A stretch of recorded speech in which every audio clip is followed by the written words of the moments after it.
everybody. Sorry for the technical difficulties before. We are sadly not the Flying Brian show or the Dazzling Brian. We are Matt Ryan, and this is my friend Harry Turjanian. We are covering the live coverage of Bellator 225's main card.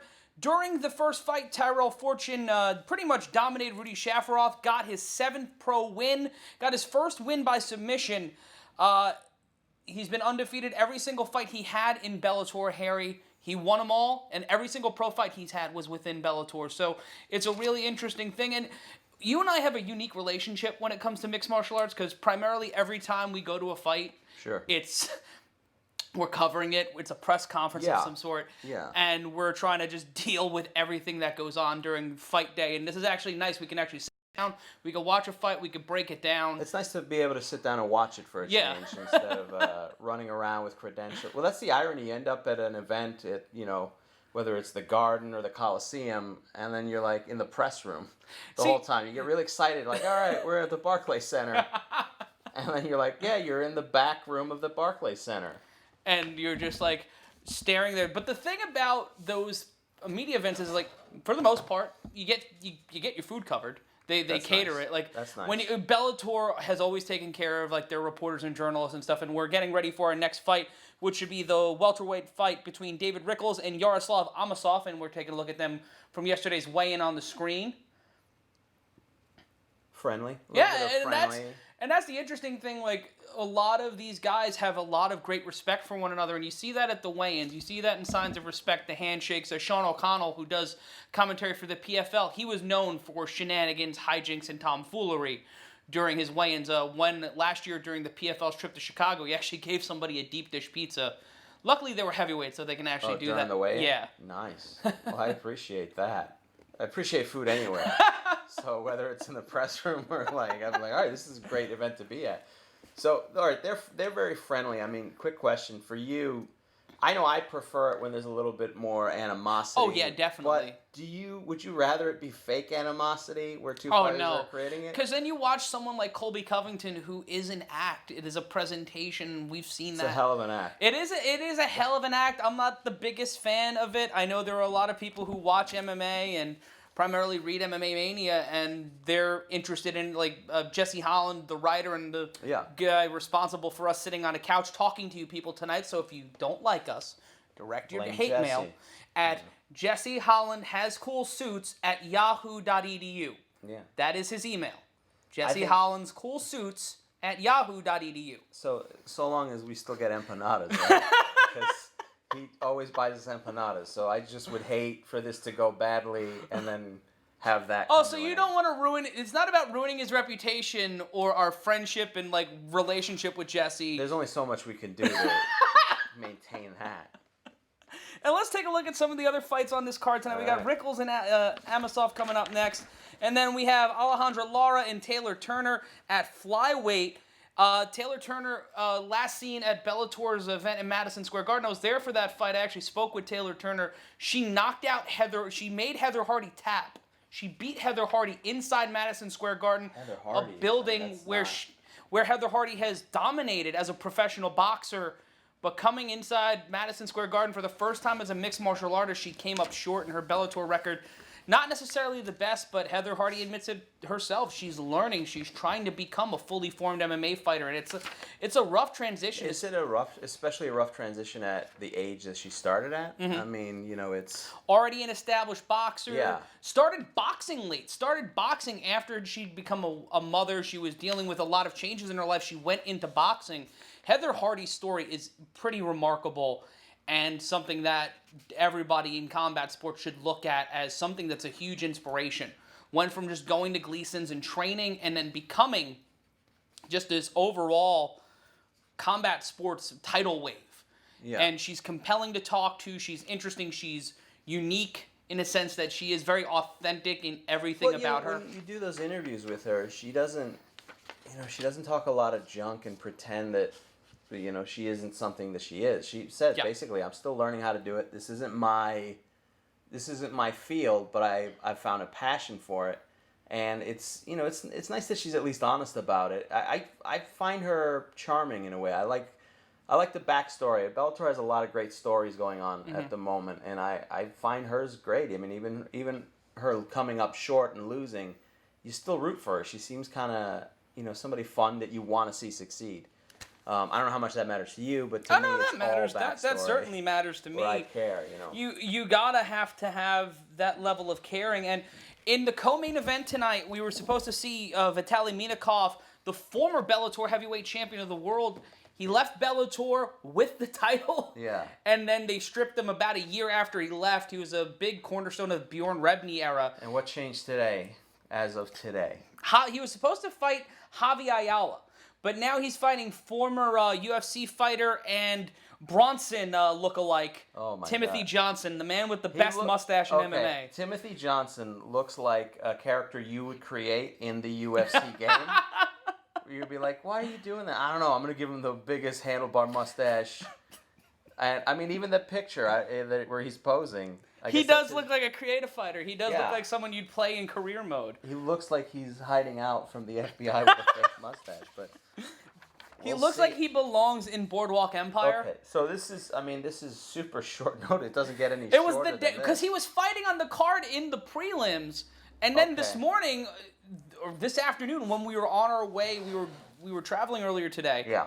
Obviously to our beautiful studio. That's right. Yes, our beautiful the acoustic studio. I might play a song for you if there's any more delays in the fight.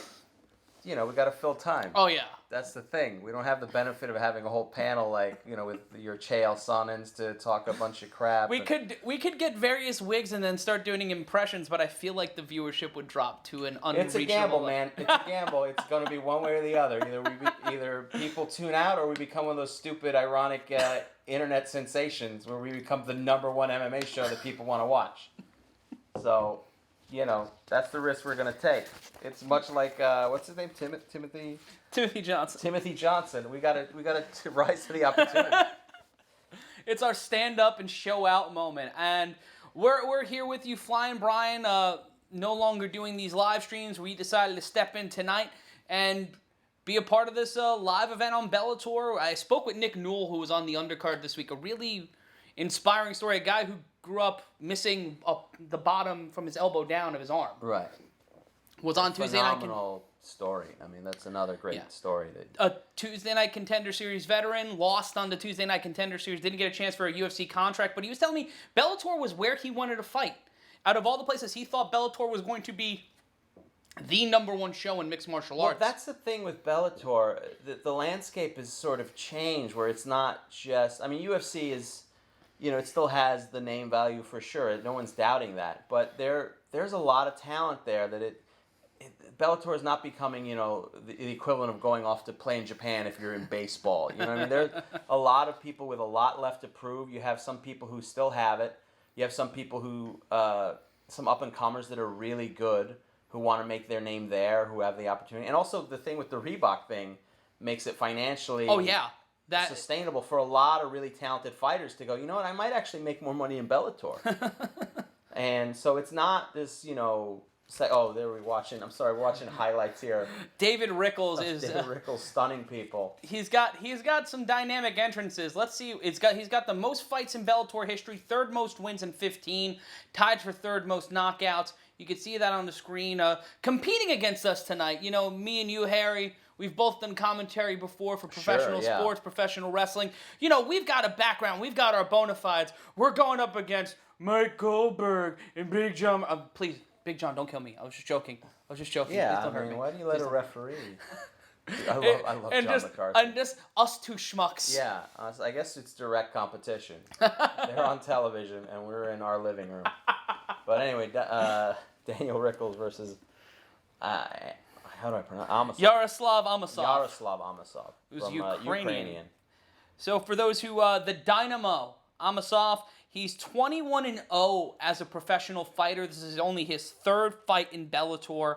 All of his fights in Bellator are kind of against the trend for the rest of his pro career. He's gone to the finish, and we were taking a look at some highlights of Amosov when he faced off against Harris just about a year ago. Really solid great striking ability for sure. And able to do a little bit of wrestling as well, when he needs to. This is back in February, and he's gotten a decision every fight in Bellator, and I guess that speaks to the step up of competition from where he's been fighting on the, across the world, and this is his biggest fight as a pro. Every fight he's had outside of Bellator, 8 knockouts, 9 submissions to further his pro record. It kind of runs against the trend of his entire career. And now let's take a look at what kind of entrance Rickles has got going. I've always been a big fan of the pro wrestling style entrance that Bellator goes for. I like the showmanship. I prefer that than coming through the crowd. It's like, and he's got he's Buckethead. He's got a... We are all one. This is a bit of a performance art piece. He's got a Kentucky Fried Chicken bucket on his head. He's got a white mask, and he's spraying some type of substance from a backpack that's Ghostbuster-esque. But it's not Ghostbuster. He's going for a National Endowment of the Arts. He's going for an NEA grant there, Yeah, Harry. he comes out as the caveman. He's Buckethead from... He looks like he's there to exterminate, like, if you have termites and you have a backpack. I'm an interesting choice. I applaud the effort. I don't know the connection. I don't know what the theme music was. Maybe that would... I hardly feel like we would get an answer, to be honest. I feel like that's one for the post-fight press conference. We are all one. We are all one, I believe. Yet he wears an American Patriot shirt and then a sign behind him that says "We are all one." Mixed signals? Mixed signals? I mean, I hope he's trying to be positive. You can be a patriot and believe we're all one. It has, listen, I'm just so... As long as he doesn't come out there wearing a cowboy hat and pretending to be a cowboy like Covington. And we're watching highlights of his last fight against Matthews and just... whapping, and there's that kick to the midsection. Those quick kicks, man. Beating up Matthews, who looks like in his spare time he runs a bespoke oatmeal shop. And he's boy. And this last fight was he got the win versus AJ Matthews via medical stoppage. That was he's on a 2-fight win streak right now. His major losses throughout his career against former Bellator champion Michael Chandler twice. Fought Michael Chandler twice. And lost both times, former welterweight champion, and then against Patricky Pitbull, who him and Patricio Pitbull are the big dogs. And a little bit of dancing coming into the ring. I always appreciate that. Gotta make it a show. I'm all about the show. He's known to showboat. He's known to play around, have a little bit of fun. Has he been caught showboating yet? I mean, or has it caught up with him yet? Has there been an instance? He's backed it up. None that I've seen, but 21-5 against Amosov, who's 21-0, a 5-year age difference. Rickles being 5 years senior of Amosov, who's 25. Rickles with a slight height advantage of 6 feet to the 5'11" of Amosov, both weighing in officially at 175 pounds. Amosov, even though he's the shorter fighter, has a 2-inch reach advantage, 73 to 75. As Michael C. Williams, the master of ceremonies for Bellator, getting things started. We will not try to ape the ring introductions, because neither of us have the voice that matches Michael C. Williams. Oh, boy, yeah. But, and an interesting thing Bellator does for those who are just watching Bellator for the first time, or you just miss out on these things because people like me and Harry kind of just look at them because all we do is stare at fights for the majority of our day. Bellator's gloves, they're not like the PFL or UFC's gloves where they're black. They notify the blue and red corners in mixed martial arts by the color of the gloves. Of the gloves. Are they different in any other capacity as far as... No, all under the unified rules of MMA. They still haven't changed it. I know there was talk of changing it a little bit because of the fingers in the eyes, but I don't know there's much you can do about that. I know Joe Rogan's been wavering on whether or not to have gloves in MMA or the weight of gloves, and that was an argument... Just to not have gloves at all? Yeah, well, we see that in bare-knuckle fighting. We've seen that become a huge part of the argument because they say the less cushioning makes guys throw their punches not as hard. And we're going to get started here as it's Amosov and Rickles at welterweight. And we take a look inside the Webster Bank Arena in Bridgeport, Connecticut, because when you think of Bridgeport, you think of an arena. Well, listen, Bridgeport needs entertainment too. Starting off... So far, a little bit of just going back and forth. Just going for a feel-out. You can see Rickles maybe trying to go for that knee. He's teasing it. Going for a leg kick, doesn't really get all that much. Amosov landed a quick strike, throwing some jabs there. Quick combination, going for a head kick, doesn't land. Rickles keeping his hands up, another low kick. We saw that in the opening fight of the main card. Fortune clipping Shaffer off with some very stiff kicks to the ankle, dropping him down to a 90-degree angle. Another low kick. Couple kicks and punches landing, but nothing significant at the moment. Just feeling each other out. And all right, couple punches now. Single leg takedown. Amosov gets him down. Rickles clipped him with an elbow. Now throwing those elbows right into the base of the neck. Trying to hold him there. You can see those elbows just right to the top of the head. And he's got that left arm hooked right under Amosov's right arm. The one with all the tattoos on it. Is that a good way you'd like to point out that's the arm you don't want to deal with, is getting it completely tattooed? That's one way to do it. Put an elbow brace on it to fake somebody out. See, Bob Orton Jr.? And once again, throwing elbows from the bottom. Rickles not necessarily out of it. I would say he's controlling the pace of the fight right now, even though he's got Amosov right on top of him. But he's got both ankles picked right there as Amosov trying to bridge out. But he's making Amosov work here for that positioning. Just about 3 minutes remaining, 3:10 left to go in round number 1. It's Rickles Amosov, the second fight of the Bellator 225 main card. And if you've missed any of the fights, don't you fret, don't you worry. Head on over to MMAmania.com. We've got live results going for you all night long. So if you get tired of our voices, and we understand. Yeah, fair enough. Fair enough, sir. Fair enough. Head on over there, and we've got live results for you all night long until the final fight. Hopefully that one doesn't end in 15 seconds like the last time those two got into the cage. And still, Amosov trying to get control, but Rickles just controlling from the bottom, basically making Amosov work, almost pushing him towards the cage here. He's back scooting. He's literally scooting on his back, trying to get up, and you see Rickles getting a little tired there. You can see him getting a little purple in the face, breathing from the mouth, keeping that mouth agape. And now, you can see where it's affecting Rickles. And now they're at the cage now. He's ramming him into the cage a little bit. But he's got that right foot in the midsection of Amosov, trying to push him off. But once again, interlocking those ankles and trying to keep Amosov down, trying to make sure he doesn't get up in the mount and have complete fair game of landing shots upon his face and neck. Ooh, and a couple blows right there from Amosov. Solid left hand. Once again, trying to get up to a vertical base, and he does. Trying to go for the ground and pound, but once again, hitching in, maintaining that mount. Drives that forearm right into the cheek of Rickles. There might have been a cut. The camera cut away a little too quickly for my liking, but some solid strikes by Amosov, trying to make things work here as we have 90 seconds left to go in round number 1. Rickles bleeding from the nose. He's going to have a tough time surviving this for 90 seconds, but It's gonna be a bitch to breathe out of that nose now. Yeah, with a little bit of blood in there. And again, Amosov gets up a little bit, tries to elevate his hips up.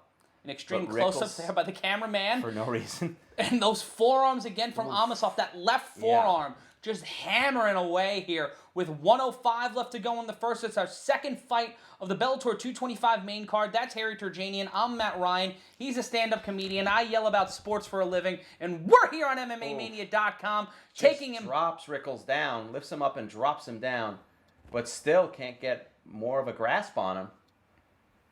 And Rickles is still holding on. There's still got about 40 seconds left in this round. And you can see that blood coming out of the nose. That nose is kind of blowing up a little bit. I don't know if it's broken, but it's not necessarily good. It can't feel nice. No. It can't feel great. You ever get punched in the nose? Yeah.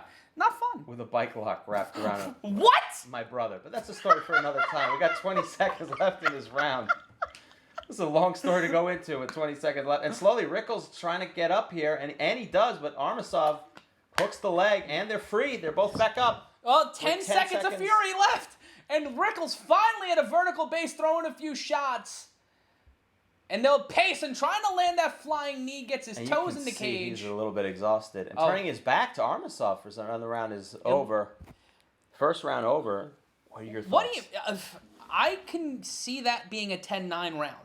Amosov kept him down. You can make the argument for a 10-8, 10-7 round because Amosov got him back down. Every time Rickles tried to get back up, Amosov dropped him down. But Rickles, up until the last few moments of the round, didn't seem out of place, was battling back, was landing some strikes from below. Really close round. I mean, although Amosov did get some pretty good elbow strikes in there, some shots to the rib in there. So, I mean, I would have to say Amosov. You got to give that round to Amosov.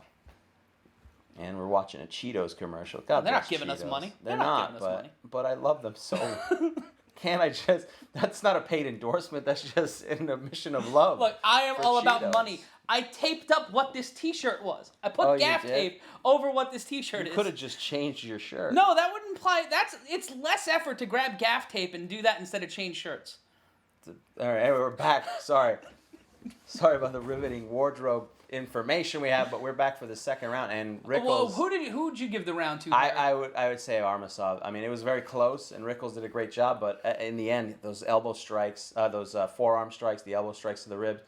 But Rickles coming out with a little pace, a couple strikes real quick, a couple kicks. And then Amosov landing a couple punches as well here. Some big right hand, needed a midsection by Rickles in the clinch, breaking out. Another solid strike by Rickles. Head kick does not land. Once again, going to the using those elbows and back to the ground. Amosov capturing that right leg and dropping him right there. Captured the kick and then tucked the leg between his legs, both his legs, to hold them down and get Rickles to the ground where he has him right now. Once again, but those elbows again. Elbows from Rickles and trying to get some strikes, trying to find a way out of it. And Amosov smothering and covering like a night at the Waffle House. A repeat of this first round, although Rickles getting a couple elbow strikes too. He's been landing those elbows from the bottom. We saw that in the first round, and a devastating one, a bionic elbow right to the top of the head in public, if you will, as we just go over 1 minute in to our second round from the Webster Bank Arena. And Rickles wrapping his legs around the waist of Amosov again, and a couple more elbow strikes to the head. Trying to lock the hands around the neck or try to get the pressure off of him is Rickles. And more elbow strikes, a couple hammer fists from Amosov. It's a dogfight on the ground. Amosov maintaining the mount. But Rickles fighting back, maybe not able to out-wrestle or out-grapple Amosov, but able to land strikes, able to be convincing on offense from the bottom here. And let us know what you think of this fight if you're watching along, or who you think is going to win this fight in the chat. Let us know how you're doing. We got some questions for you guys. We want to know what's your favorite MMA nickname? Because we've got some pretty solid nicknames in this fight. It's the Dynamo against the Caveman. Solid MMA nicknames. And a couple ear slaps from Rickles from the bottom. Going the old fearsome foursome. And Amosov trying to pin down the arm here. Pin down the right arm, but not having a lot of luck. But again, another situation, Rickles fighting from the bottom, and you wonder how much that's going to take out of him. Trying to push off that hip, trying to slide that leg out, knee right to the midsection, and Rickles in the fetal position, trying to push out of it. But you can see that leg interlocked by Amosov, trying to keep pressure on Rickles, wrapping both legs around the knee of Amosov. Amosov with some solid left hands right to the face of Rickles. And just doesn't let him get side control. Another scramble. Rickles that right foot right into the hip. And once again, interlocking the legs, and we are back at 1 as these guys continue to battle it out here on the mat. Another devastating right hand. Amosov trying to reposition himself. Look at all that blood. Yeah, that is not pretty. Looks like somebody just poured a whole bunch of orange sauce or tried to paint the canvas. And Amosov. Ooh, another elbow from Amosov. Interlocking those legs, trying to maintain position is Rickles. And another elbow strike. And they have spent, and we are 90 seconds remaining in the second round. They have spent the majority of this round, same thing as the first. It's the same song repeated again. Well, I think Amosov has gotten even more strikes in this round. Yeah, no, this has been a more dominant round from Amosov as it's gone on. Maybe trying to go for a neck crank here, trying to lock around and locking the legs from underneath and then going for a neck crank. He's got that arm hooked. And the ref checking for position to see if he has it hooked. There's It's not. hard No, to he's see not if he's got tapping. it wrapped around him. Oof, Oh, he's got that's his neck. it. He bent his neck. That's it. It's over. Good call by the referee. And Amosov is going to be victorious. Amosov will go to 22-0 as a pro fighter. Rickles will fall to 21-6, ending his 2-fight win streak. Great sign of respect from both fighters here.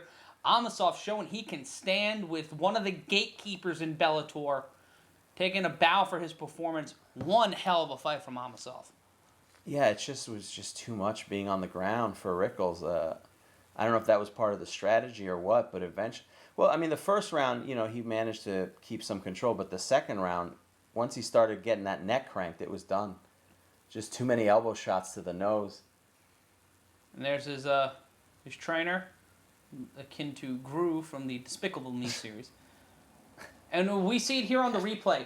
Gets that neck right under that right arm, right under the neck, locking that wrist, trying to battle, trying to maintain it. So not so much a guillotine choke, more of a neck crank. Yeah. And basically it's too much. You see the camera angle, the reveal, the way he has that neck crank almost at a 90-degree angle. And a great call by the referee. He was initially standing above them. And you can see that change in position, trying to see the eyes of Rickles, make sure that he's breathing. He was still in motion. His hands were good. Oh, yeah, he's out there. And then, he goes out. At that point, he's out. At that point, his eyes are completely closed. He is lights out. And that's the only welterweight fight on the main card tonight. We've got 3 more fights for you. 1 at flyweight, and we've got 2 at heavyweight. Alejandra Lara and Taylor Turner will be next. And we talked about Taylor Turner before. 3-5 as a pro. She was 2-5 when she came into Madison Square Garden as a last-second replacement opponent to face Heather Hardy. Heather Hardy, walking in seemingly as the favorite, ended up not only losing, but losing in emphatic fashion in the first round. Well, again, I mean, she's still... It's hard. I don't know how long you can keep saying it. She's still learning it. Yeah. The process of it. I mean, she is a boxer first and was delved into the world of MMA. And it's going to be a learning experience. But, to take that fight not last second, on a short notice... I mean, that's a great showing, regardless. And, we're going to see tonight versus Alejandra. Watching some commercials here. I never know. What is this for the Marines? Is that what this is for? I think it's for Purdue. I can't tell. I like figuring out what these commercials are for. Like when they do 17 different shots. You're like, online, on your time. All right, it's the Marines. I think it's the Marines. I think I don't know. Or it's an online college. I think it's Purdue's online university. You're right. There we go. You are right. It's Purdue's online university. We went to the same college, and yeah. Were you there when they did online classes? NYU? Yeah. No, I think that was after. I don't remember them doing online classes are the weirdest thing on planet Earth. I've never done any. I commend people who take online courses and do college online because you just forget. I had an online class. Oh, I didn't remember anything I learned from. No, like you just forget about the class. Oh, that you have to do that? Yeah. It's like one of those things where it's like if it's not, you don't have to go to the thing. You'll forget about it unless you're like actually physically reminded as such. Well, I assume that factors into your grades. Yes. No, I ended up getting a good grade in it. Oh, you did online classes? I did like a few. I never did any. No, I did all my time wasting in person at New York University. And now they're going to do the official announcement. And when you're watching these cards and when you're covering these cards, you gotta wonder: do you want every fight to go to the end, or do you want it to be a quick night? Because there's like a hurry up and wait factor. Well, there's always that when too many fights. What sucks is when the first 2 end early. Yeah. And then there's a lot of time filling that goes on, a lot of over analysis. Or if you're the fighter, like, oh crap, I gotta go. Go. It's so weird. Then there ends up being a lot of B-roll of people shadowboxing. And that's how you fill the time. And Mike McCarthy doing the post-fight interview here. Looking like that dad that coaches the high school football team. Runs the local auto body shop.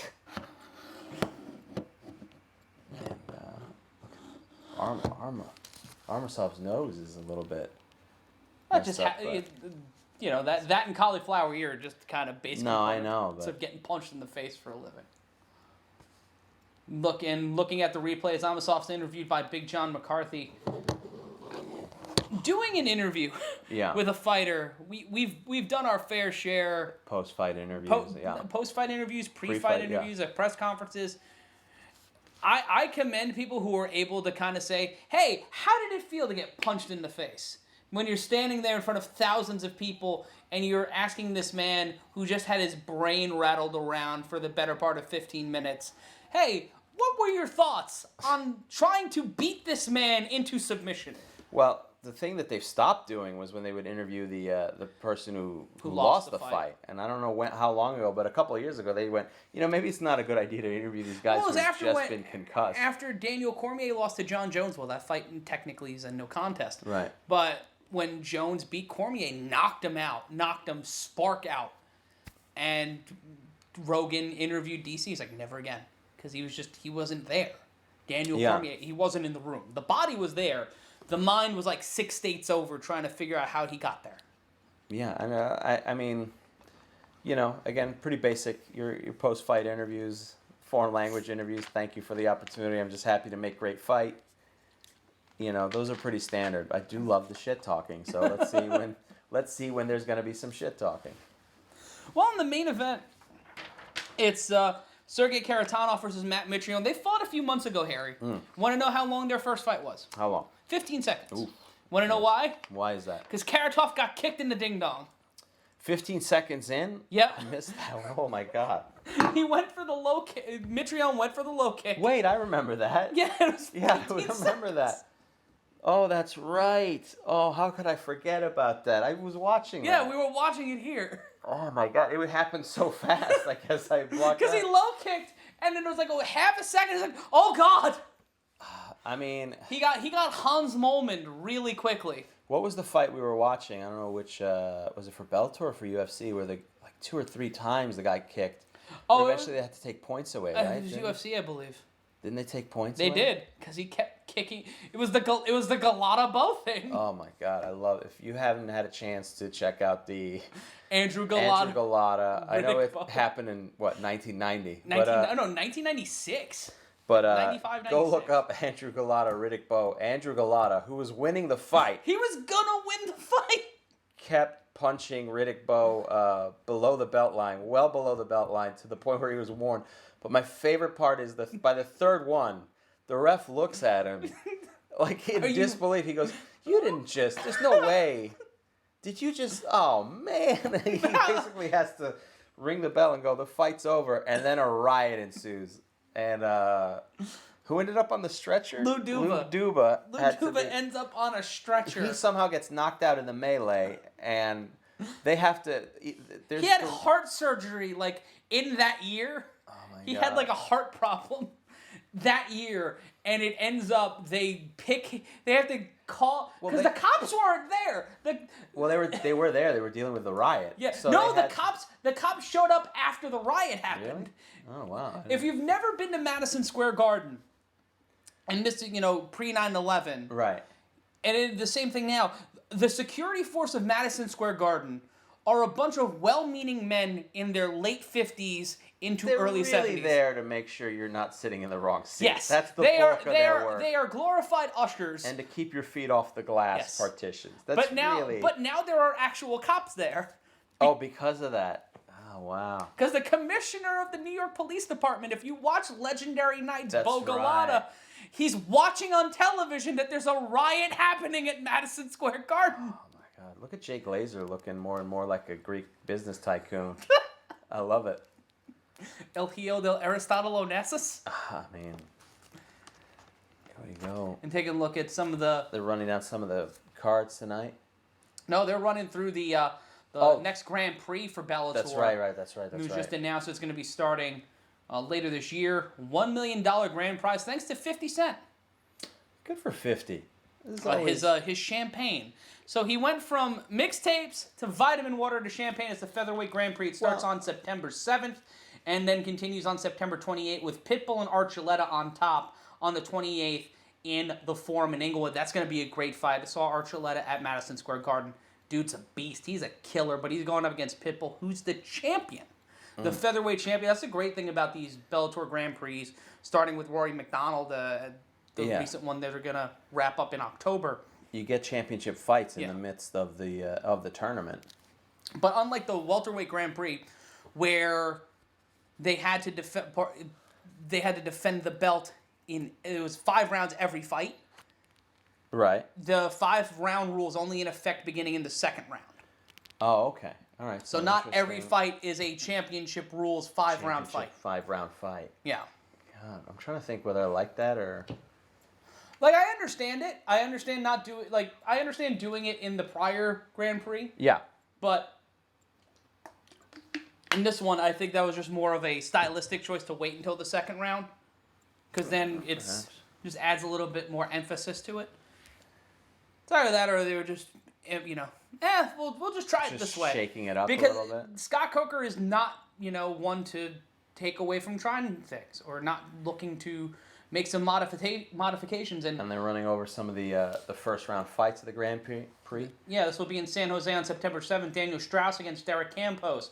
Pat Kern against Adam Borix. Pedro Carvalho versus Sam Scalia. And Emmanuel Sanchez versus Taiwan Claxton. Those are the fights taking place on September 7th, only on DAZN. So, folks, if you don't have DAZN, you're kind of SOL living in the United States. Or you can just watch it with us. Just let us tell you what's going on. Tell you what's going on. Yeah. And then taking a look at Chael Sonnen. What's your take on Chael Sonnen? I love Chael Sonnen. I know that he's the perfect mix of shit talking for business sake. He knows how to sell a fight. I think he is running. I think he said the last one was his last fight, right? I mean, he retired, but I think he's retired a couple times before, if I'm correct. He retired from the UFC and then ended up in Bellator. Right. And then he had the suspension for, what was it, 2 years that he was suspended? Yeah. That was what led to his retirement. Oh, right. If I'm recalling correctly. Well, the last fight was against Machida. Yeah, and I was there for that, and it was a weird moment because I do enjoy Chael Sonnen. He's the prototype for Colby Covington, Conor McGregor, that heel. I think he's great. He squeezed a lot of great fights out towards the back end of his career, but I think you can only do that so many times. Where you can, with Crow Cup he did it, and what is the one of the things Alejandro Lara. We're looking at the weigh-ins here. Speaking up and speaking out about the situation regarding the Amazon rainforest and the fact that the Amazon rainforest is currently on fire. It is actually on fire. How? How did that happen? I don't know how it happened. You should know how that happened. That's a big deal. Yes, it is a big deal. That just shows you how criminally uninformed our society is. Is that, we know it's a thing. We don't know how the thing happened. Yeah, yet I know that Cardi B supports Bernie Sanders. I really... Because no one's buying Facebook ads for the Amazon rainforest. We are an awful society. Yes, we are. We are. Can we find out how? Hold on, let me see. How did this... I need to know how this fire started.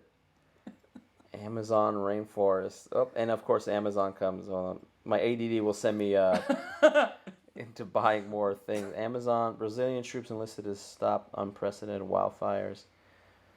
Literally the Amazon rainforest, the lungs, which produce 20% of our planet's oxygen, is on fire. Oh, that's good. That's good. It's an international crisis. Members of the G7 summit. Let's see. Oh, good. The Amazon's on fire while the G7's going on. That's not going to lead to a fist fight. Oh, no. It's not good. Hey, but the Impossible Whopper's here. Burger King has an Impossible Whopper. That's good news, right, guys?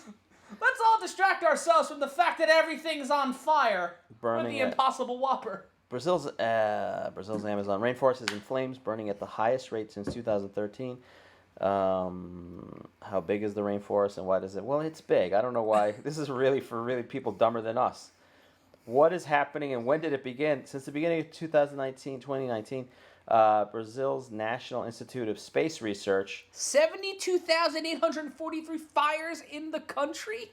Yeah, more than half being seen. This means that 1.5 soccer fields worth of Amazon rainforest are being destroyed every minute. Oh boy. Ugh.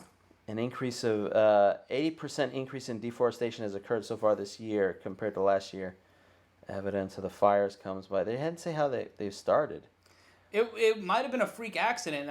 Canadian Jimmy saying they think the Amazon was started by humans. No, we're just trying to figure out the actual sparking point of when the Amazon rainforest I think was that's on what fire. he means, that the fire was started by humans. I don't think he means that the Amazon... Yeah, he might have... I didn't know if he was insulting us or not. Canadian Jimmy is being helpful. I think he's right. What's the cause? Here we go. There we are. Farmers and cattle ranchers have long used fire to clear land and make it ready for use, so they are likely behind... Okay, that's what it is. Great. Well, maybe that... You know what? That's why we have the Impossible Whopper now. So there's less... Well, there's good news and there's bad news, folks. So, good news is we got the Impossible Whopper for people who are vegetarians but insist on eating shitty food. I like Burger King. What am I saying? I eat Burger King all the time. We had Burger King yesterday. This is true.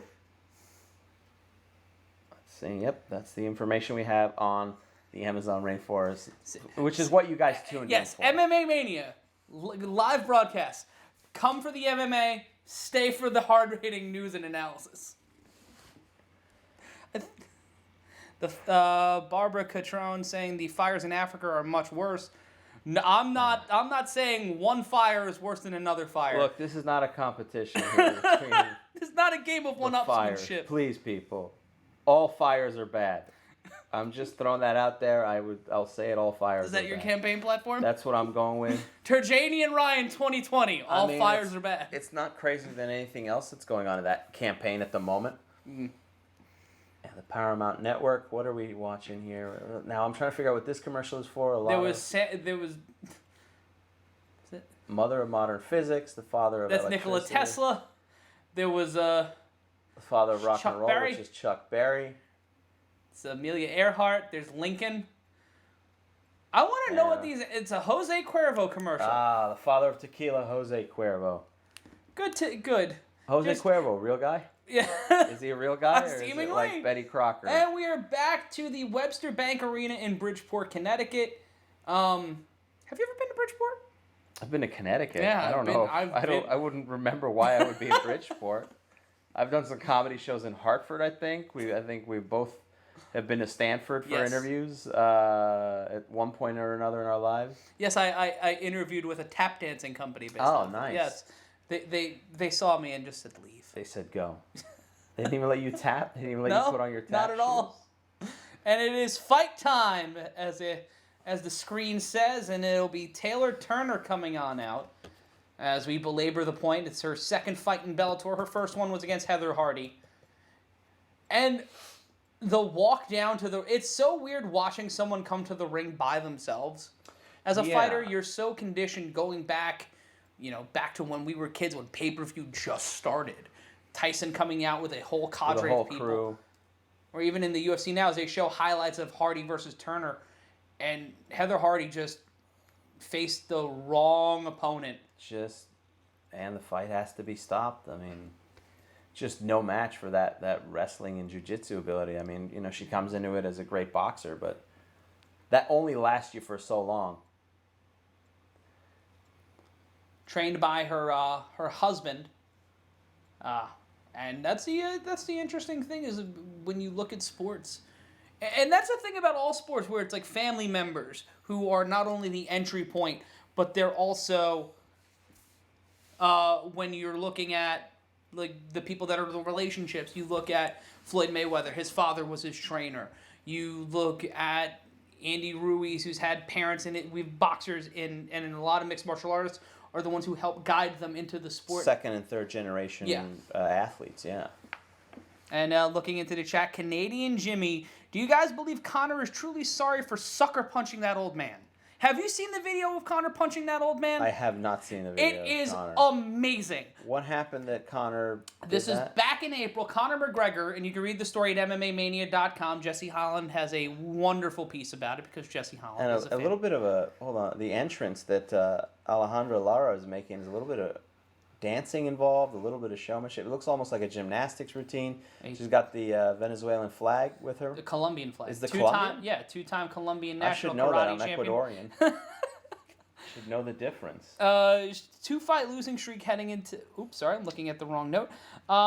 So Lara's on a 2-fight losing streak, one of which was to current flyweight champion Alima Leigh McFarlane, who's dominant. dominant inside the Bellator cage. All of her Bellator fights have seen the third round, submitted by McFarlane in the third round of their title fight. Has not had a TKO win since 2012, which was just her second pro fight. So that's an interesting look at Alejandra Lara. This is a build-up fight for kind of both. Well, I guess it's different momentum. I mean, Lara, Taylor Turner is just building off that momentum of beating Hardy. And now, Lara's trying to get back into title contention, trying to get a win here, trying to turn things around. And let's look back really quickly, going back to the McGregor thing. Yeah. Conor McGregor goes into a bar in Dublin. Sounds like the start of a joke, but all right. Let me see if I can... He tries to give everybody in the bar shots of his Proper 12 whiskey, which I've tried and I enjoy. Is it my go-to whiskey of choice? No, it is not, but it's pretty good. Okay. It drank pretty good. Smell some of those whiskeys that we got. Okay. And this one gentleman refuses the shot. Okay, I assume... McGregor once again puts it in front of him, pushes it away. They all take the shot. McGregor sees the man has not taken the shot with him, and then punches him about the face. Yeah, let's take a look at it. Like I'm watching the video. Yeah, that's Conor McGregor, a little arrow. It's not a full bar either here. This is like it's early in the day. It's an afternoon. It's a Saturday afternoon. Well, apparently at 2:30 in the afternoon, McGregor comes in. Nobody really notices McGregor coming in.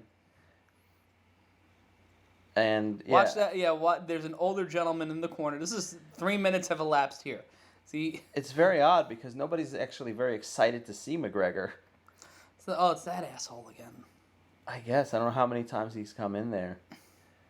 Enough to where they're like, they're this jackass. They're bored by him. It'd be great if he lived like a block down from the bar.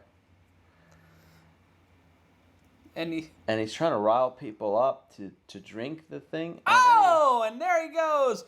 And the old man is unwavered. Watch again on the replay. He no-sells this. Bip! Boom. He takes a punch. And then just keeps his head turned to the right as if nothing happened. Watch again. Bip! And nothing. Wow. How many times has that old man been punched? And they have another angle from it? All right, they have several angles here. It's the Zapruder film of drunken Irish brawls. Now, if they only did that at my family reunions, had security footage, a lot of my cousins would be put away. A lot of fights. All right, well, that's going to cost McGregor some money. Yeah, well, that happened in April. That's the thing. Do I think he's truly sorry? Probably because he's sober now. Yeah, it's probably not a great idea. Here we go with the fight, by the way. Lara in the red gloves, Taylor in the blue. Low kick by Turner. Trying to find a rhythm. Going for the takedown. Lara maintains position. Tries to get her up to the cage, but Taylor fights back. Maintaining position is Turner, but gets taken down with a quick leg trip. Turner trying to find a way out of it. Tried to peel out off her hip, but back down with Lara in the mount. Trying to go around the head of Lara is Taylor Turner. Gets her legs wrapped around her. Trying to fight out of it, and those punches to the midsection by Lara, landing those left hands right into the rib cage. Trying to push out of it. And for those wondering, that's Harry Turjanian. I'm Matt Ryan. You are watching us here on MMA Mania on the YouTube channel at MMAmania.com. Picked her up, dropped her down, but almost picked the ankle. Did Turner back down to the floor, interlocking the leg. Taylor trying to isolate that knee, but in trouble now. Might be giving up her back a little bit here. Taylor might be giving up her back and getting punched right to the temple, trying to find a way out of it. Hard punches by Lara with her right hand, both back up to a vertical base, trying to turn her over, trying to go for a variation of a hip toss, belly to belly, now against the cage. Lara trying to position with Taylor interlocking her hands around Lara against the cage. Now gets Lara up against the cage, does Turner, trying to battle back and forth. Back again into the dominant position is Lara. 3:20 left to go in round number 1. So far they're battling, and a couple knee in there from Lara right to the thigh of Taylor. Trying to go after that hamstring. Isolating the leg, trying to take her down and trip down. She trips her down, but she tripped down Lara right on top of her. Working that positioning again, trying to kick her in the back. Taylor trying to turn over.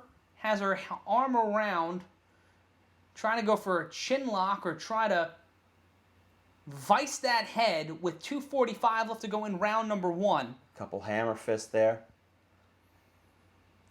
Lara trying to get some positioning in, getting some punches in. 2 more fights left to go tonight at Bellator 225. And again, Turner just using that forearm, grating it against the face of Turner. Trying to get up is Turner, trying to get position. Pushes out using her fist and then kicks away. Kicking Lara away as Lara stands up. Oh, and a left hand by Lara. Drops right back down, going right, just throwing bombs. Rights and lefts, and Turner kicking her feet, using her feet to wrap her around, twist her around so the punches have stopped. Wraps the leg, has the knee wrapped around her knee. And now a side headlock there. Lara has a side headlock. But on a her. waistlock applied by Turner, even though she's on the bottom. Minute 39 left to go in round 1. A dynamic first round from both fighters, even though Lara's maintained most of the positioning. Just a left hand devastating Turner as she gets onto her stomach. Oh, she's giving up her back. Giving up her back. A bad position for Turner. The referee checking left in. Left strikes from Lara to Turner's head, and he stops it. He's done. Taylor Turner completely outmatched there by Alejandra Lara. Lara had a little bit of trouble there in the early going, but Taylor Turner facing up against a former title contender. Just giving up her position. And Barbara Catrone saying, how about doing a play-by-play for the next UFC event? We're going to, stay tuned to MMAmania.com, see if we get brought back. And you see Taylor trying to get up, and that left hand right to the jaw. She did something real kind of interesting. One of those situations where they kind of separate, and it looked like she was going to let Taylor get back up, and then... It also looked like Taylor was kind of waiting on the referee to get her space, and boom. And then she kind of hesitated, didn't get back up, and Lara landed that left punch right square on her face. And it was done from there. Just several blows, one punch after the other. And they're showing these replays in a weird order because this happened early on. Oh, no, that's the end of the fight. Oh, that was sorry, yeah. Then she gave the back up again. And that's where the ref steps in. Right. Taylor just could not defend herself. She just got... But great sign of respect. Turner seems to be okay, seems to be healthy. That's the 5th first-round finish for Alejandra Lara in her pro career. 4 stoppages, 1 submission. Turning out the lights there at the end of round number 1. Harry, your thoughts?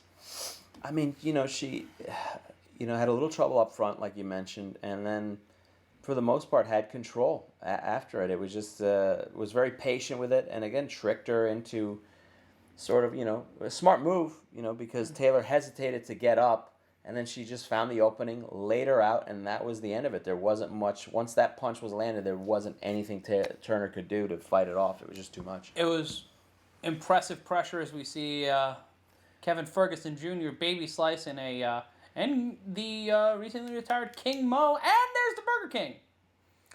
All right. Yeah. Burger King, Ronald McDonald, 3 rounds, unified rules. Who you got? I gotta go with the Burger King. It just feels like more. It just feels more intense. Plus, he's got that mask you got to penetrate. Ronald McDonald's a real person. Is that his head or is that a mask? I don't know. I don't know canonically which one it is. Also, Burger King does have fight experience. He walked out with Floyd Mayweather once. This is true. During the Pacquiao fight. That's right. And also apparently beating the hell out of King Mo. Doing some one-handed. Yeah, Ronald McDonald. I mean, first of all, Ronald McDonald they haven't used in... Yeah, I think that's because people are blaming... People hate clowns. Also, I think they're blaming Ronald McDonald for there being a lot of fat children in America. Whatever. First of all, who legitimately loves clowns? Why? Why would you want one at your birthday party? Who ever thought that was a good idea? Like, for the first year, there was no entertainment. Maybe a guy put on some face paint and a red wig, whatever.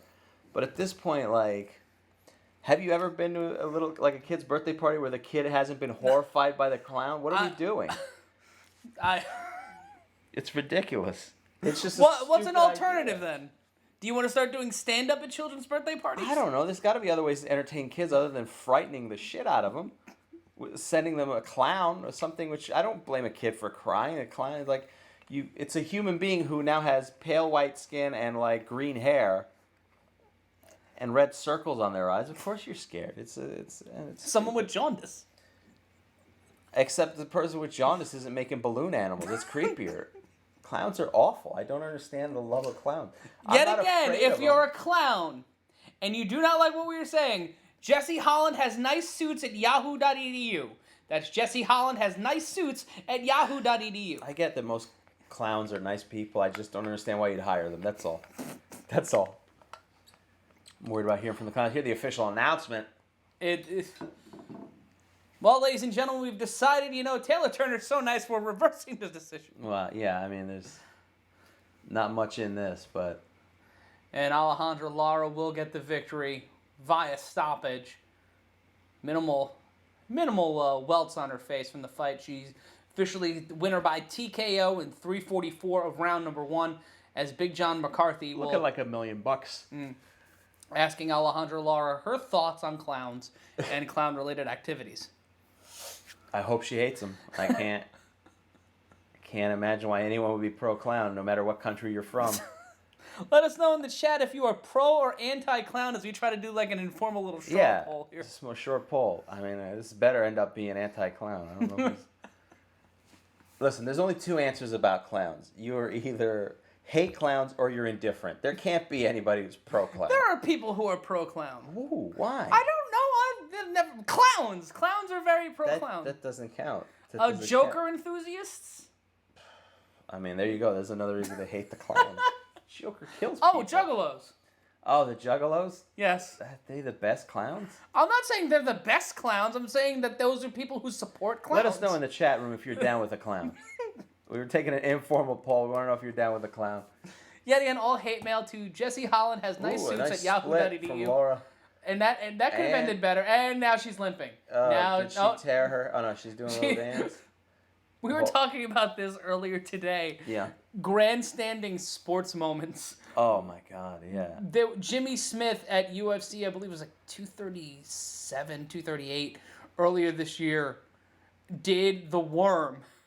Okay. And gave himself a concussion. Was it the worm or was it the guy who did the planking? Oh, he did the plank. He was trying to do the plank into the worm. A salute and then just face planted. I don't know what he was trying to do. Maybe it was the worm. Yeah. But what it ended up being was him face planting right to the ground and then hurting himself legitimately. Yeah. And inside the numbers here for the Chick Congo. Czech Congo and Ryan Bader, they'll be facing off a little later this year for the Bellator heavyweight title. We've got 2 heavyweight fights coming up for you. It will be Johnson and Ayala, and it'll be Mitrione and Kharitonov. Rematch of the last time Bellator was in Connecticut over at Mohegan Sun, where the fight lasted exactly 15 seconds. And then we see Matt Mitrione, that's Vitaly Minakov, getting ready for Tim Johnson, a last-minute replacement for Javi Ayala. Minakov was supposed to face Javi Ayala, who was pulled from the fight earlier today, and Tim Johnson, former UFC fighter, stepping in. What was the reason for him being pulled out of the fight? I have not seen the reason yet. I've got to... Okay. He's going with Tim Johnson's going with a much shorter mustache. It's less of a Bronson mustache and more of a There Will Be Blood mustache. Interesting choice. I don't know if that was done in anticipation of this fight. Maybe that'll change.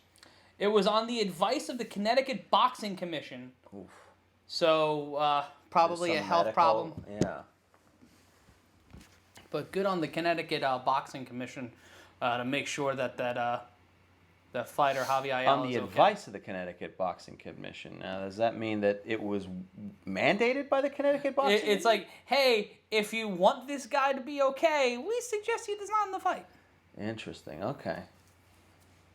Well, it's going to make for an interesting main event. Now, Tim Johnson, obviously nothing to lose. Co-main event, but Tim Johnson, nothing to lose in this one. Finds himself he fought prelim to the co-main event after joining Bellator after a stint in the UFC. Tim Johnson, his story a little interesting. he had a GoFundMe to help get his trainers with him to a fight because he couldn't because the UFC only allowed X amount of people to go with them that they would pay for to cover the expenses of the fight. It's not an entire fight team. You need your entire fight team there. Jeez, man, there's so many weird odds and ends with this fighting thing. You know, when it comes to the shirts, now the Reebok deal, there's so many things you're like, I didn't know that wasn't covered. And this is a sport that's only 25 years old. Yeah, I guess. And the learning curve in comparison to other major sports like boxing, the learning curve was so sharp because everybody in the sport is immediately, you need to learn 9 different things and you need to learn how to commoditize an entire industry. Like, that to me is the weird part of it all. Is what? How new it is? For how new it is, how quickly it had to play catch up to everything that was going on in sports. It was always fun to watch those original ones. I mean, yeah, I just watched the 30 for 30 where, you know, it's just sumo wrestlers versus kickboxers and guys wearing shoes. And, you know, it just went from... they really did a quick job, a quick turnaround of going from just a free-for-all to a legitimate sport. Well, they had to. The John McCain and Governor George Pataki here in New York basically called it human cockfighting and tried to get the sport banned, and they did a very successful job. Well, the biggest problem was that it was taking jobs away from the actual cockfighting that we were having here in New York, that we wanted to maintain. It's a proud tradition we have in New York. We love our cockfighting here. We will be live streaming cockfighting next week. No, we will not. We're what? Are no, you sure? I'm very sure. We were gonna. Okay. We are not. Then I have to make some changes, some adjustments to the hotel rooms I booked. How many hotel rooms did you book? 3. Why? Well, one for each of us and one where the cockfighting was supposed to happen. Why would we have it in the hotel room? Where else are you going to have cock? You don't know how cockfighting works. No, I clearly do anyway, not. Another commercial for the Impossible Whopper, not sponsoring. Burger King will not be a sponsor of the cockfights that we will be holding next week, that we will be streaming. We are not streaming cockfights. Well, it's my first day on the job. Don't get me fired. Let's see how this goes, and let's see if they're going to want more content, and they're going to need more content.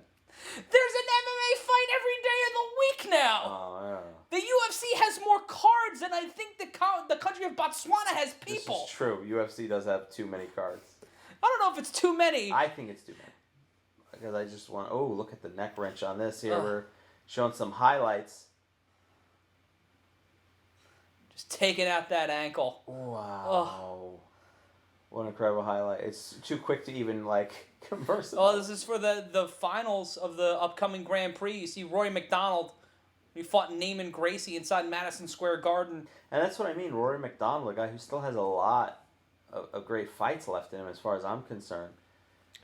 Not in the UFC. He's in Bellator. He was in the UFC. He was for a time, but I'm saying he's not there now. And now it is co-main event time. And this is an interesting one because, we've got McDonald versus Lima on October 26th, and thought it was going to be main event time. We don't have the sound on here at the studio, our beautiful state-of-the-art studio. Definitely not our living room. And you see Douglas Lima, who... coming out, nice 3-piece suit. They're going to do a little bit of promotion for his upcoming fight. And those highlights of him were phenomenal. Former Bellator welterweight champion, lost the title to Rory McDonald in 2018. So this is in essence sort of a rematch. This is a rematch. This is the fight they wanted. This is the fight. This is the way the bracket was built to get to McDonald and Lima in the finals. McDonald had a rough first round against John Fitch, going to a majority draw, but due to the rules of the Bellator welterweight Grand Prix, the champion advances in case of a draw. They do not do an extra round. There's no overtime. Right. It's a rare situation. I mean, a draw. And Rory McDonald considered retirement after that fight. After his loss after the draw with Fitch, he openly considered retiring for a brief period of time before he made the decision to fight not short notice, but fight very quickly after that fight with Fitch to head inside Madison Square Garden a few months ago and face off against Neiman Gracie in a masterful performance against the younger Gracie, taking that win and heading into the finals. And that'll be in Connecticut on October 26th at the Mohegan Sun Arena. Douglas Lima, guy who lost the title, entered into the Grand Prix, fought his way back into the finals, fought himself into a world title shot. I can see Lima taking the win here. I can see Lima taking the win. McDonald has been, I think his focus is back. I think he's had time. He'll have time to rest between when he fought in June and now in October. But I think the momentum's more towards Lima's way. Well, I mean, McDonald's, a little bit older. I mean, he's got more experience, but he's at some point considered retirement. He was one of those guys in the same thing with Gegard Mousasi, guys in the UFC who couldn't get over that hill, couldn't get past that certain point, and then end up in Bellator, and you can see what they could do. You could see how much potential guys like Rory McDonald and Gegard Mousasi, who are now on top here in Bellator at welterweight and middleweight. Mousasi losing in his most recent fight, but still. I am excited for this fight. I am excited to see what their first fight was. A war. Lima leg kicking McDonald to the point where his leg basically puffed up like a marshmallow. It was disgusting. To exchanging a couple words, but pretty friendly here. The face-off. It's Saturday, October 26th. The welterweight world title match, and it'll be on the Zone, 10 p.m. And a good fight. Yeah, that's going to be a really good fight. And a $1 million finals. Why don't they just start fighting right now? That would be great in a three-piece suit. Like, we're not waiting, where they do pro wrestling style. We're not waiting for October 26th. We're going to do this right now. And that's one of the great things about professional wrestling. Yes, that there's no rules or no athletic commission or nobody, no pay-per-view. You could do that. With them going, I would like it if they just went into business for themselves, did it, and there's a bunch of people going, wait, what? Hold on, no. Wait, no. Just the chaos of having to rush into the ring, like, wait, what do we do? We're going to do it right here in Bridgeport, Connecticut. Canadian Jimmy in the chat saying Roy's got his killer instinct back, and looking at the highlights of the Lima fight, this is the killer instinct Canadian Jimmy was talking about. This guy kept taking shots, getting kicked to the leg again and again and again. There you see that leg kick. That leg kick. Ugh, coño. Oh, it's wow. hurting. I mean, when Rory McDonald, that looked like it hurt Rory. You could see it on his face. How did it get that bloody in the same exact spot as it is tonight when this fight was over a year ago? It's that Burger King logo.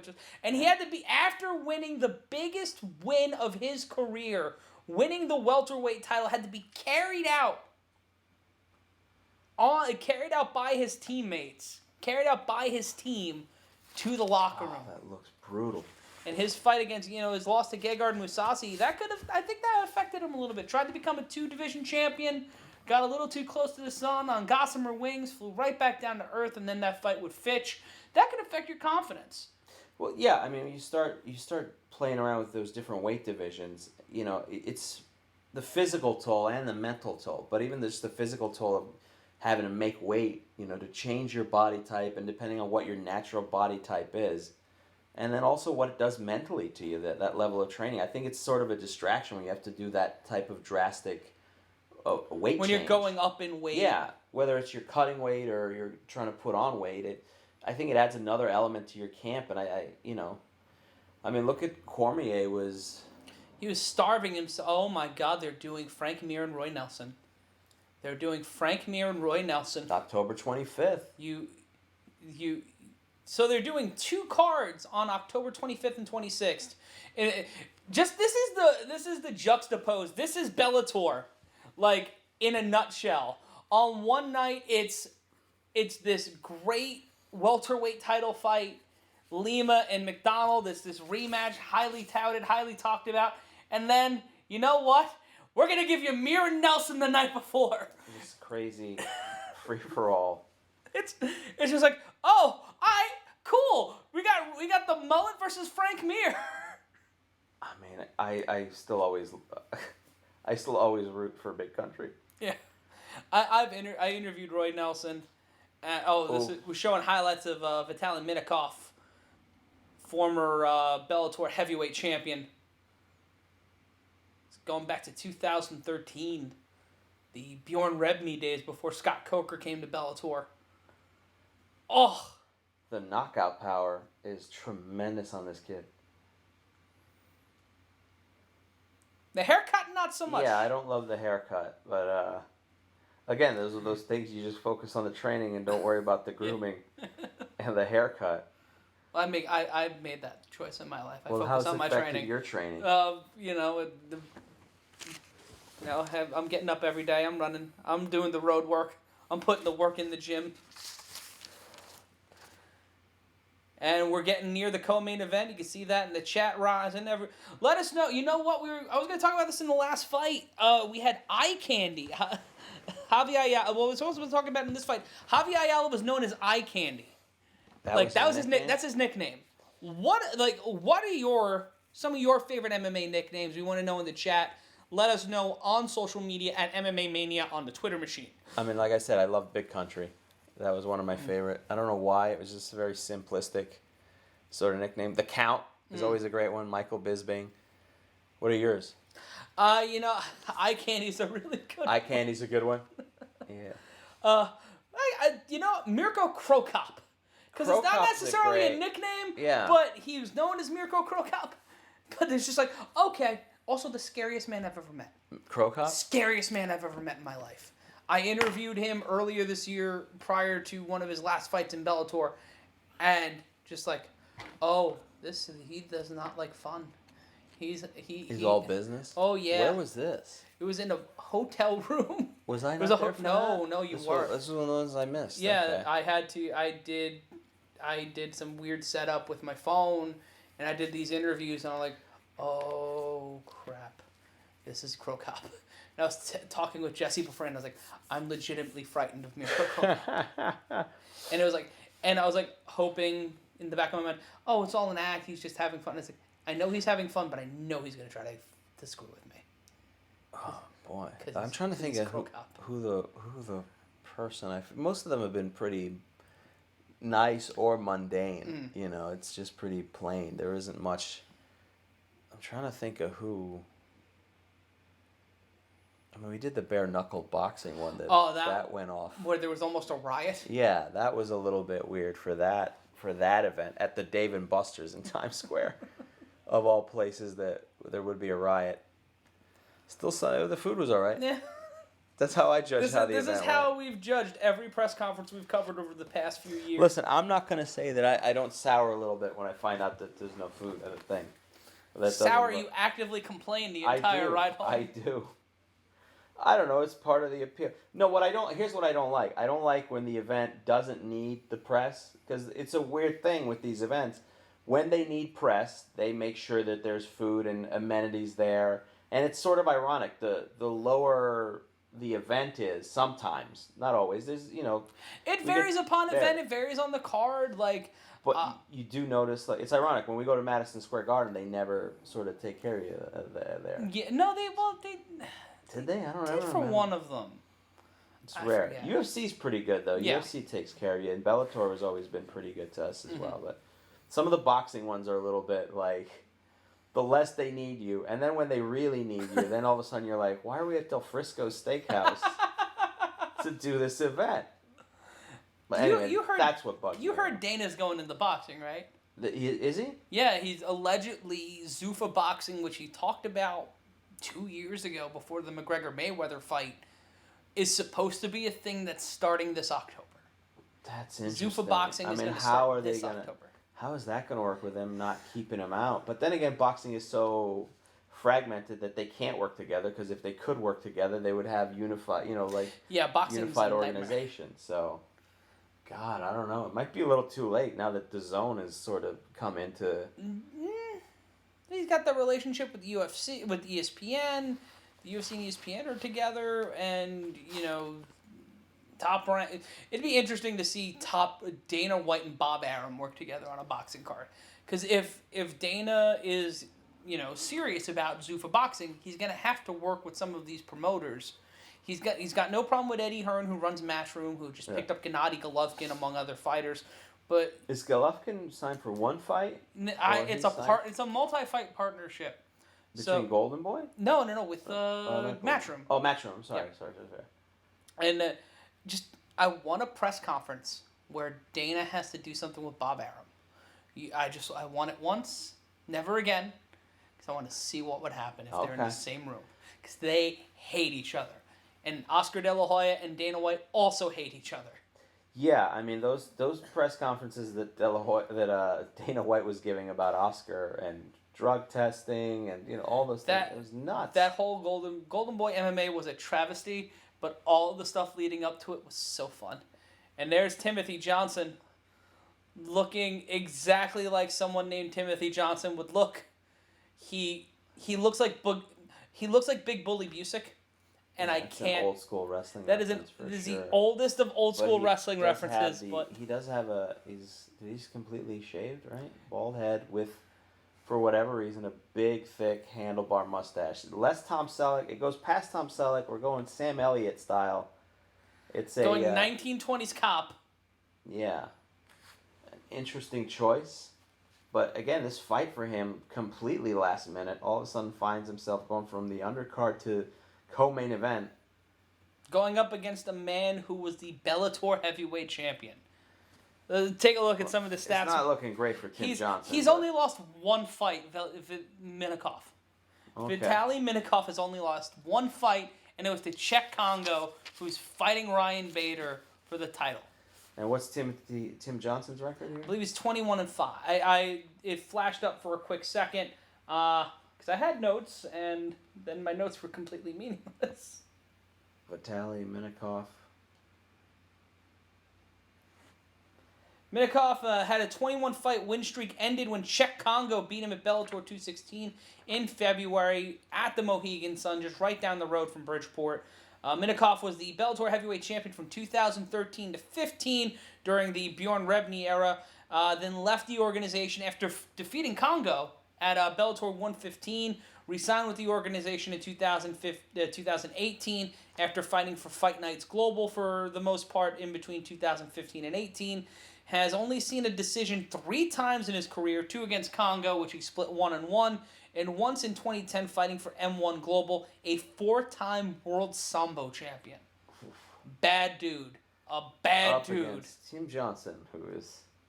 What's your thought process of going into a situation like this? This is almost... I mean, there's 2 ways to look at this, where it's one is you got nothing to lose, but there's I mean, this has got to be a rough situation when you're staring down at a guy who has the record of Vitaly. Look at the intensity on that dude's face. And take a look at the records here. 12-5 for Tim Johnson, both 34 years of age. Minakov 21-1, both 6'3". Minakov coming in at 262 pounds. Johnson at 265. Johnson has the 2-inch reach advantage, 78-76. And this is going to be interesting to see here, just how Johnson responds.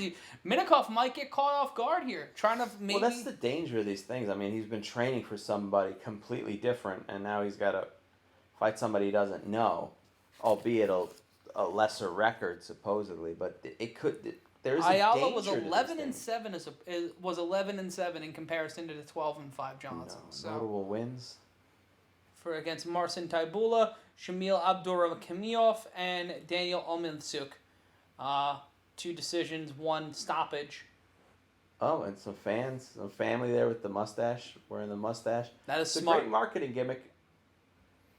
If he's not selling mustaches on his website, I'm just disappointed. Well, he might be after this. This is the most publicity he's getting. The intensity. Minakov just doing a weird wave to the crowd. Hello, yes, hello. It's that royal wave. It's like when Roger Clemens came back as a Yankee and he just made that weird wave. Yeah, that's exactly what Minakov did, and the blood is still on the canvas. Oh, I mean, they're not changing the canvas. I'm not asking them to change the canvas. It's gonna be. Spray some of that solution Spray it down. on. Get some Febreze. And spray down the blood on the canvas. Here we go. And I'm not expecting this one to go all 3 rounds. Oh. Johnson hunched over, hands up, active, moving that upper body.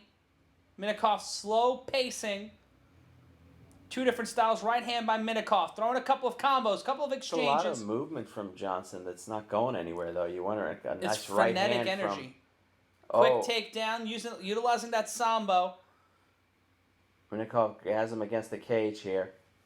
One arm waist lock. Got him again. Oh. Suplexes him belly to back. Olympic still style has the suplex. grasp on him. Still has the grasp, and now he's got him from the back. Going for another one. Takes him down. Johnson getting right back up, though, resilient. Battling back against all of those takedowns, even though Minakov has still got that right arm locked. Trying to pass through. Blocks the trip. Great move there by Johnson.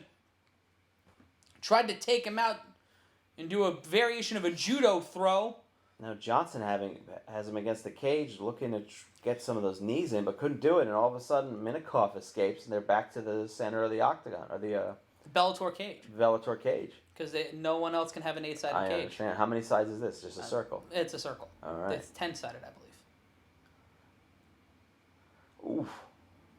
Big right hand by Minakov. And now the two kind of squaring up against boxing in the center of the cage here. Both hunching down a little bit. Johnson's arms down, and there's a right hand. That sends him back against the cage. He's hurt. Oh, That's it. He's out. It's over. Right. Dropped his hands. Minakov coming in with that right hand. Well, he laid him with a kick first. Threw a quick front kick to the gut first. Then lays him out with the hands. And then, oof. The power of those hands. Like I said when we were watching those highlights, that is a rough night. You know what? He may rather have gotten the win against Ayala to put himself in the title contention. But Minakov with a huge showing here against a former UFC heavyweight in Tim Johnson. And he might get the winner of Minakov versus against Congo and Bader. There's a kick to the midsection. That right hand, that's what does it. That sends him back into the cage. Still up. He's still up from that, but it does enough to...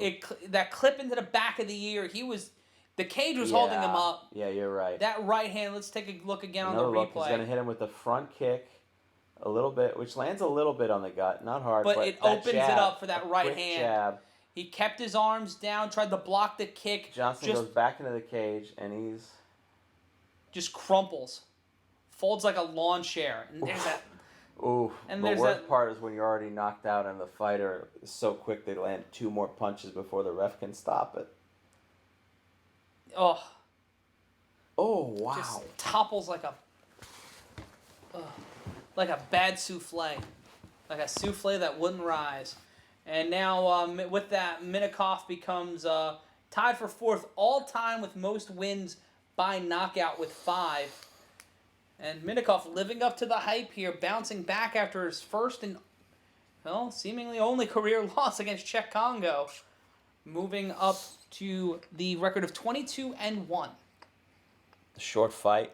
Poor Tim Johnson, but I mean, it's the opportunity. You gotta respect him. He answered the call. For stepping up. He stood and he took that shot, tried to battle back, but it was just too much to turn off the off switch. Oh man. What a weird 24 hours for that guy. 24? It's 12. Is it that short? Yeah, you're right. I think they found out about it like 2 o'clock. Like, you're going into the building, you're like, okay, I'm going to fight this guy. He's like, nah, you see, you're fighting later, and you're fighting in the co-main event against the guy who used to have the belt round here.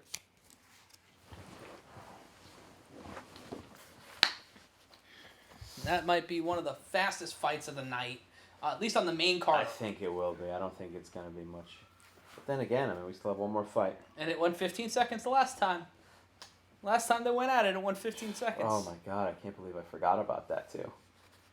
Well, let's take a look at some of the fights from earlier in the evening. Get some of these live results via our friends at MMAmania.com. So we've got, in the prelims, we had John Manley beat Thiago Rella with a rear naked choke in the third round. Aviv Ghazali defeating Eduard Muravitsky with a heel hook 11 seconds into round 1. And if you look up that video, Bellator put it out earlier today. Insane. He just immediately goes to dive for the leg, sweeps him, and grabs the heel hook in 11 seconds. Oh, my God. Could be one of the fastest, if not the fastest submission. It's got to be really satisfying. It's the only time we're finishing in 11 seconds is it's a positive. Or you're excited. Any other situation. That or a race. Yeah, I guess. Yeah. Mike Kimball defeated Chris D'Sonio. Another first-round finish, a TKO, 454. Conry Gracie defeated Oscar Vera with a armbar in round number 1. Saba Homsai defeated Micah Tyrrell in the first round by knockout, 17 seconds in. Jeez, a lot of short fights tonight. Austin Vanderfort, and the champagne on ice. I like that shot. That's Bella. That's the. That's the 50 cent. That's 50 cent champagne. It's Champ du. What's the logo there? It's got a crucifix on top of a crown. Is that what it is? Oh man, you gotta love Fitty. Champ du Roi, I believe is the name of that champagne. Do you know what that Leah Machida or whatever the Leota Machida? No, not Leota Machida. Yeah, forget it. It's such a deep pull, but he always posts it on Instagram. I don't know what it means. Never mind. We're gonna be lost on it. But 50 Cent is a great follow on Instagram, by the way, because he's constantly threatening people and saying you owe them money and. He's the pettiest man on the internet. I don't know if it's petty, though, because it's only petty with people who are crappy to him first. Yeah. So it's a lot of retaliation, which I'm fine with. Well, after what he went through with Ja Rule, the man was shot 9 times. I mean, what are you going to do? Not get shot 9 times? Baby. Going back to the results, Austin Vanderfort, the husband of Paige Van Zandt from the UFC, defeated Joseph Creer due to a doctor's stoppage at the end of round 2. Oof. That was only the second fight of the prelims that went past round number 1. Corey Browning lost to Nick Newell with an arm triangle in round 1. And then Castroid Exema defeated lost to Connor Dixon via armbar in round 3 of their fight. That was... looking at the main card here, Tyrell Fortune, the fight that we were unable to bring you here on MMAmania.com, defeated Rudy Shafferoff by rear naked choke in round 2 of the opening fight of the Bellator 225 main card. And then Alejandra Lara defeated Taylor Turner via TKO 344 into round number 1. And David Rickles lost to Yaroslav Amosov with a Darcy choke. In round number 2, and we just saw Minakov defeat Johnson. And they're just showing the replay of those punches again, just savagely punching him. Just that right hand just caught him right on the point of the jaw. And his interpreter, young Pete Davidson, helping out. Looking like a bike courier. Yeah. When you get a job as an interpreter, do you when you gauge it, are you is it showing up to a gig? And you dress the part, or are you just there? Do you need to point out the fact? I think sometimes they just hire somebody who's in the ring crew or the entourage, or the training crew. They just do the interpreting. I don't know when. It depends when they hire the official. Because you're right, it is always somebody either in a tuxedo or it's just somebody in a tracksuit with a t-shirt on, that's usually the person from their own crew that they hire. Big John McCarthy doing great stuff. Oh, I want to know who that gentleman is.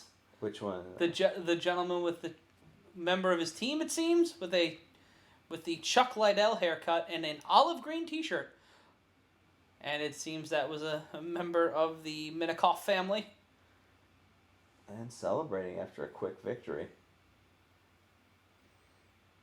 This guy's got a party in Bridgeport tonight. Yeah, heading on down to the Holiday Inn or whatever's open in Bridgeport late on a Saturday night. Whatever you do, all the training, does it matter, the post-fight stuff? When you're in Bridgeport, it's got to be less fun than when you're in Las Vegas or has to be. Anaheim. And shaking hands on his way out. And this is one of those situations where there's a lot of time to kill because this is another short fight. And it's 10:57. We got a lot. It's a long way to Tipperary. It's also a TV broadcast, so it's not like you can. Oof. Well, it is owned by the network, so they could do what they want. They're looking at this Johnson shot again.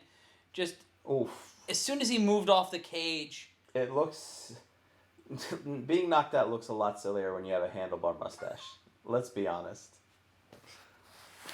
And then as soon as he tries to duck his head under, that's it. And take a look at this again. That kick. That front kick. Just opens the barn door because Johnson turns his body in to try to protect it, leaving that jaw exposed wide open, then a punch right into the back of the head. And he just collapses and takes another one. Boom. 2.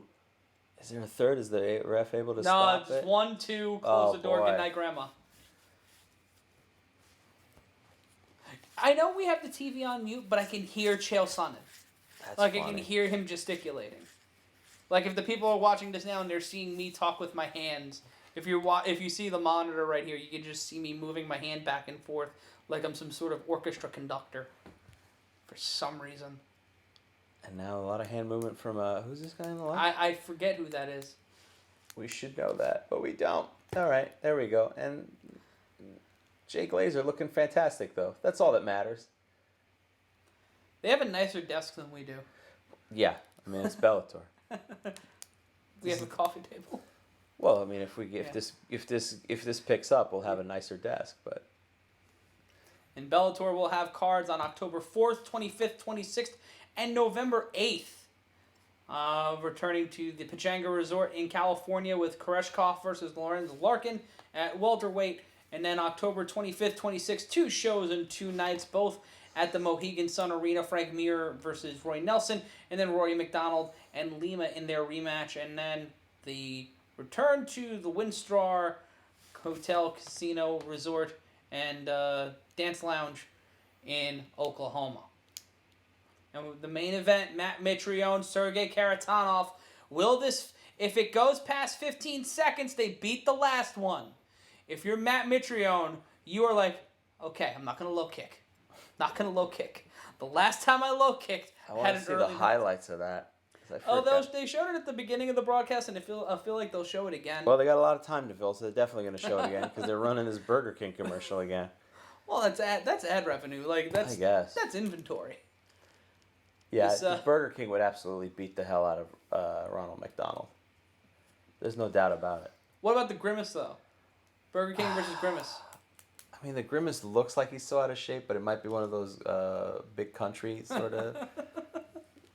sort of things where you're like, oh, or a Tank Abbott situation where the Grimace is wilder. I don't know. I think that the Hamburglar isn't going to do much. He's too light. You just knock him right out. The promos leading up to it, though, that would be great. I mean, the Hamburglar is going to be great at the press conference. Because he's going to be trying to steal burgers the entire time. They shouldn't have burgers at the press conference. Well, you got to feed people. I guess. Well, ironically, I complain about that. I mean, I'm happy that he's going to be stealing hamburgers from the press thing, which is going to be really uncomfortable because you're trying to do interviews while the Hamburglar is stealing.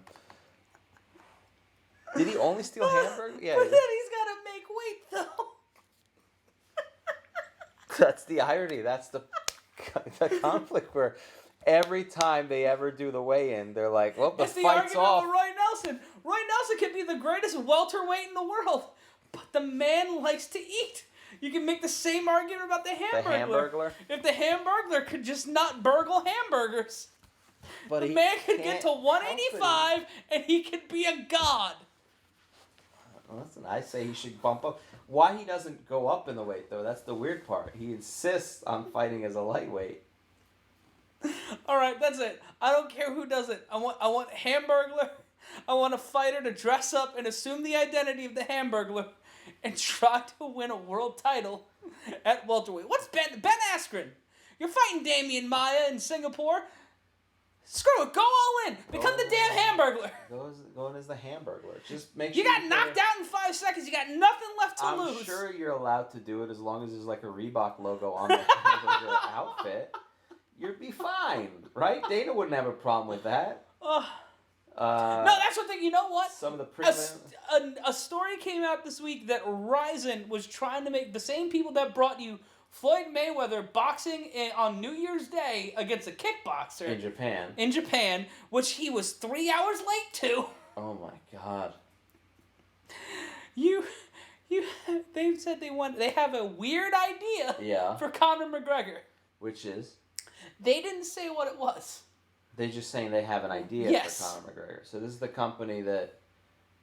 It is the evolution, it is the emotional successor to Pride. And they have something for Conor McGregor. Who is he? Is he still under contract with UFC? Seemingly. Or is he a free agent? That's the thing. Is like he is, but he isn't. I don't understand how this works. Anyway, well, I mean, we all wait with bated breath. Although somebody did point out he hasn't won a fight in 3 years. Yeah. But I mean, that's the beauty of shit. But here we go, Saki Ibarra. Gonna say this to you right now. Have him fight the Hamburglar. Yeah. Have Conor McGregor fight the Hamburglar. I mean, do it at a catch weight. Do it at 160. See what happens. I think you're gonna expect some great things out of the Hamburglar. I think the press conferences again. He's sneaky. He's quick. He's fast. His speed is deceptive. Well, he'll drink Conor's whiskey. He just keeps stealing burgers, though. That's the problem. But again, I mean, I blame the UFC for having burgers out. They know what's going to happen. It's almost like they want it to happen. There's a lot of time here to kill, folks. Let's be honest, because that co-main event ended so short. And rather than recap whatever the hell Jay Glazer and Chael Sonnen are talking about, we're talking about the Hamburglar. The Taco Bell dog, I want him in one of the prelims. Maybe Wendy can fight. All right, hold on. We're just going to do a fast food Grand Prix. Fast food Grand Prix would be amazing. You got the Burger King. You got Wendy from Wendy's. The Colonel. The Colonel. Which Colonel, though? There's a couple Colonels you go with. George Hamilton, you go with... No, you got to go with the original Colonel. You got to go with the actual Colonel. Dead. Ooh, what? And the Hamburglar's not a real person. That's Matt Mitrione when he dusted Fedor inside Madison Square Garden. Oh, I think I said Crow Cop before. It was Fedor that Chael Sonnen fought, right? Yeah. And Chael, I think he fought Crow Cop too, if I remember correctly. But this is Mitrione versus Roy Nelson at the heavyweight Grand Prix in the opening round. This fight ended up with these two guys hating each other. These two guys do not like one another. And Matt Mitrione, former New York Giant, former pro football player, transitioned to MMA, much like Brendan Schaub and a few other fighters. 13-6, 11 of his 13 wins have come by way of knockout. Okay, so this is the awkwardness when someone doesn't have a sponsor, where he's just wearing a Batman shirt and somebody else on his team is wearing an NWO shirt in the back there. That is the uncomfortableness. That's their chillaxing gear. That is the downside of not having a company-wide Reebok gear deal. Just showing up in a fucking Batman t-shirt. It's Paramount, you know. I mean, this is. But what's he gonna do? But that doesn't take away from what a great fighter he is. No. Or the fact that he inside leg kicked this fight, their last fight, to a stop in 15 seconds. That's the interesting thing about fighting, is that the weirdest things can set off this weird chain reaction. Yeah, I mean, no doubt about it. It could be anything. It could be one small thing, but I'm looking at Chael Sonnen. Looking great, by the way. Chael's still great. And we got the main event coming up in minutes. It will be Matt Mitrione going up against Sergey Kharitonov. Kharitonov made his Bellator return in 2018, defeating Roy Nelson. Both of them have that similar opponent in Roy Nelson, as we see Kharitonov prepare for his fight. Prior to that, he went 1-1 in Bellator, losing to Javi Ayala in 2016 and defeating Chase Gormley at Bellator 175. Interesting fact for Kharitonov, the fight he had before Nelson and after Nelson, being the Mitrione fight, ended up becoming were both no contests. So that's a weird trend. How the hell how two fights are no contest? What happened to the other one? I believe it was a doctor stoppage. Oh no, something weird happened. But Kharitonov, a veteran of mixed martial arts, has a little bit more operational experience than Mitrione. Kharitonov 28-6-0, no draws, with 2 no contests. Mitrione 13-6-1 with 1 no contest, that one being against Kharitonov earlier this year. That was at Bellator 215 at the Mohegan Sun. But Kharitonov Not only has he fought in Bellator, not only has he fought internationally, but he's fought for Strikeforce, which was Scott Coker's previous iteration, Dream, and more importantly, Pride. So it's one of the former Pride. Known, locally respected. That sounds like the tagline for like a sandwich business. You never heard that? Internationally known, locally respected. No, that just sounds like the catchphrase for a sandwich place. Oh, I would eat there. Speaking of which, KFC, the Colonel. Which Colonel is this, and which? It is the nondescript Colonel. Enter the Grand Prix. It's got to be the original Colonel. Will it be Jim Gaffigan, Daryl Hammond? So we have to have a mini tournament. We have to have a fight-in tournament to decide which Colonel will represent the KFC franchise. Well, I say we send Reba McEntire as the Colonel. So Reba McEntire versus Wendy. Yeah. She fights Wendy, who, by the way, Stephanie Satilio is a friend of ours who's a comedian. Stephanie Satilio always points out anytime she sees the Wendy's logo, because we were watching some Food Network thing where they showed the real Wendy. And when the real Wendy shows up on the thing, the granddaughter of Dave Thomas, Stephanie would go, "Oof, they took a lot of liberties with that logo." And somehow, they drew it when she was a child.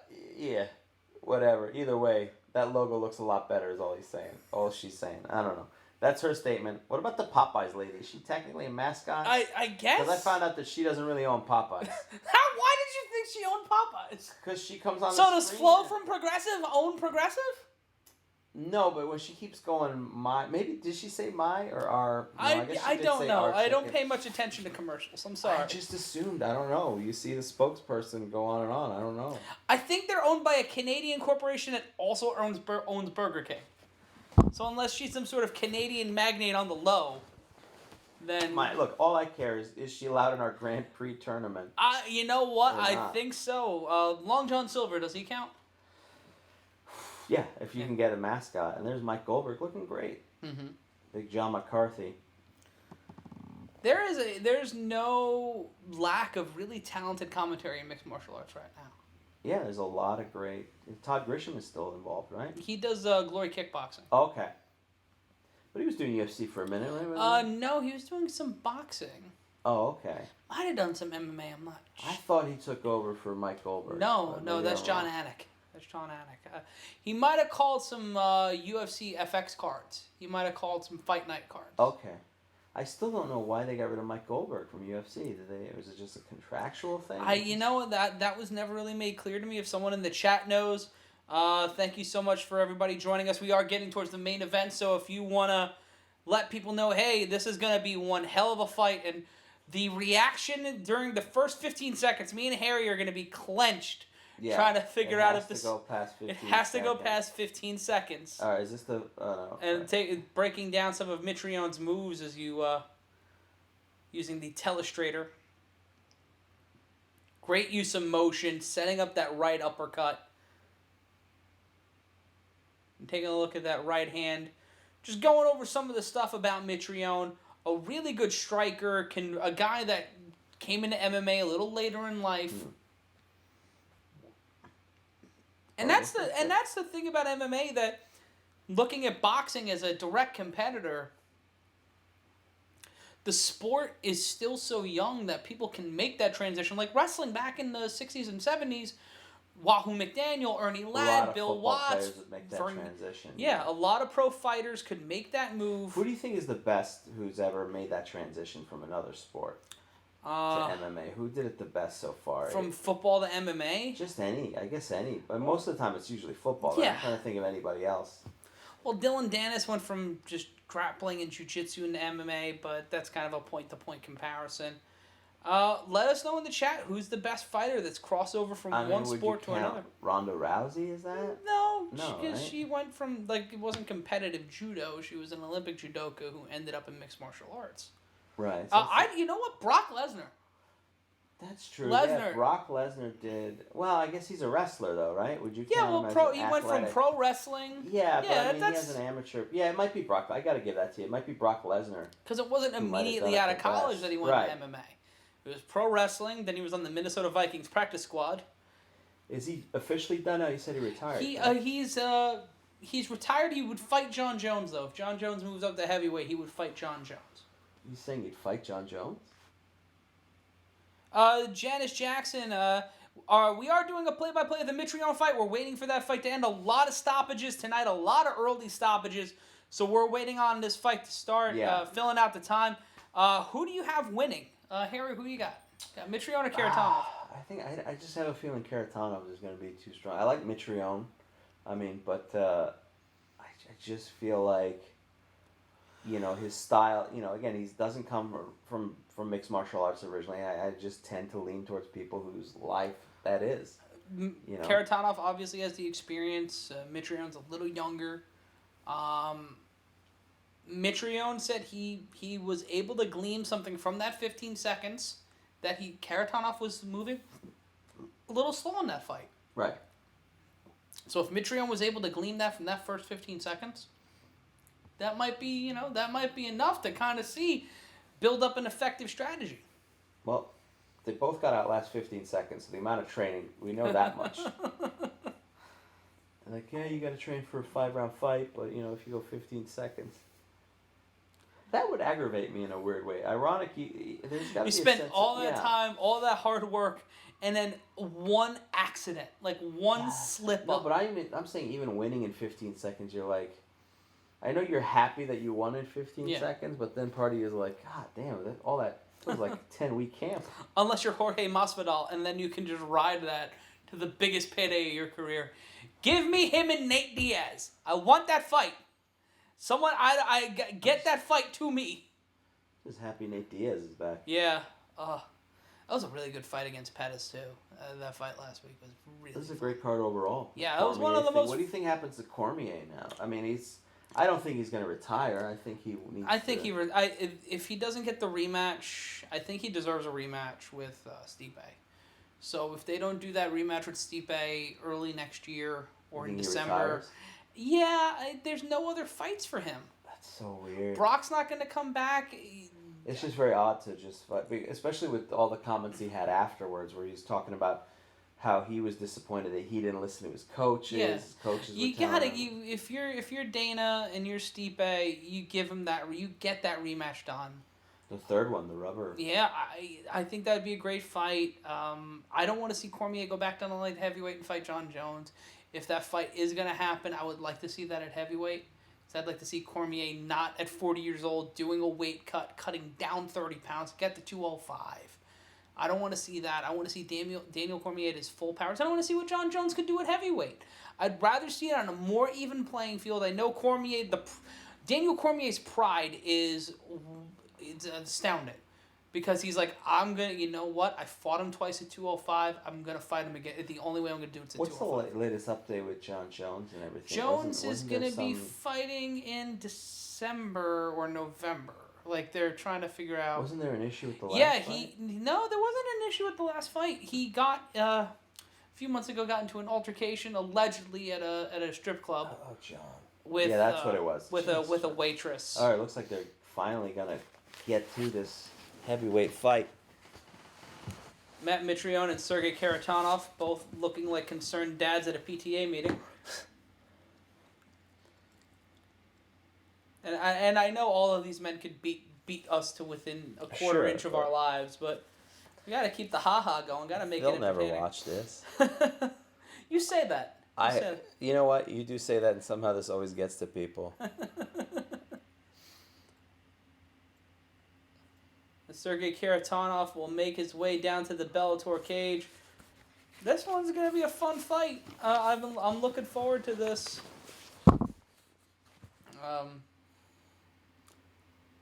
Kharitonov checking in. Wore the shirt for an entirety of 42 seconds.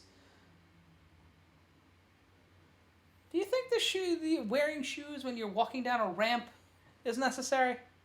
And walking down an entire stage? I think it's just the hallways to get to the ramp.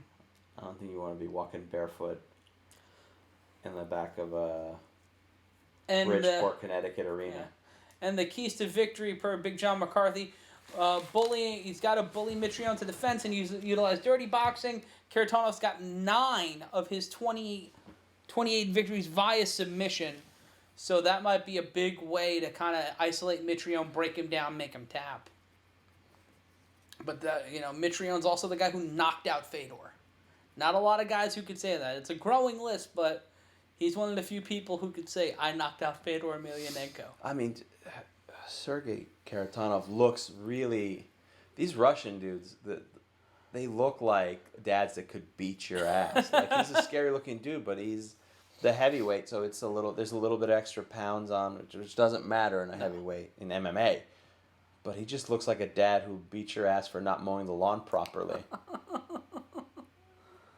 And Mitrione. Like a Russian dad won't let you go out on a Friday night after 10.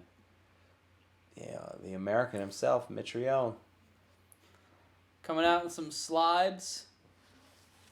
Gotta get some fashion analysis here. Wearing some Jordan slides, too. So that's which shrink in the car, apparently. What? If you leave them in the heat, they shrink on you. Really? Yeah, depending on how intense. Well, it's because it's rubber. It's vulcanized. It's rubber, so it's gonna automatically do that at some point.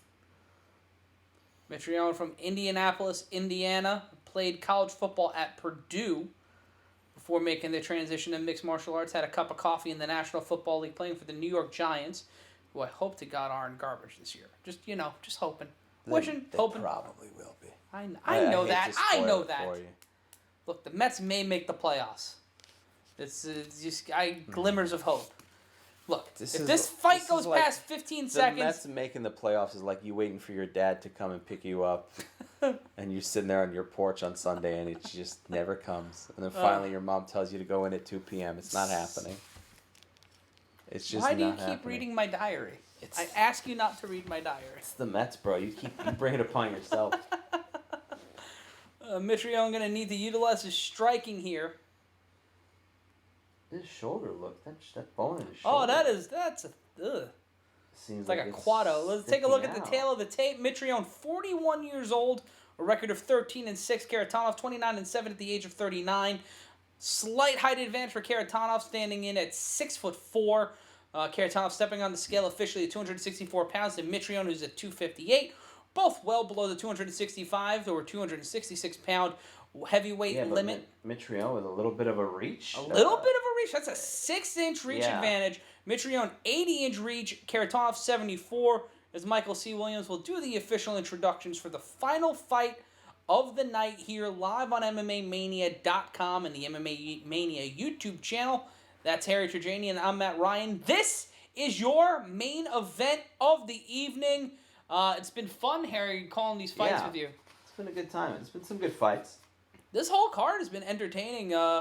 Only one fight made it, I think, out of the first round. So let's see how long this fight goes. And if 15 seconds is the goal.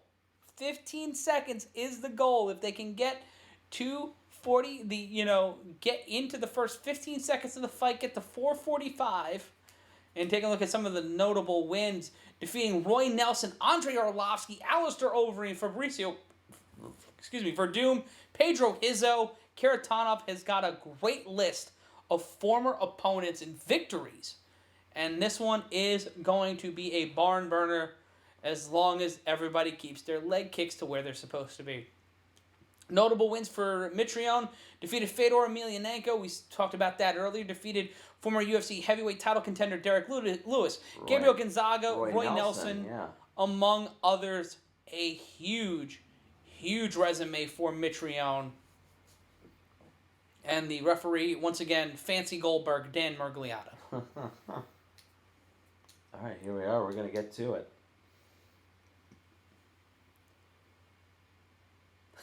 Mitrione making light of the I won't kick you in the junk.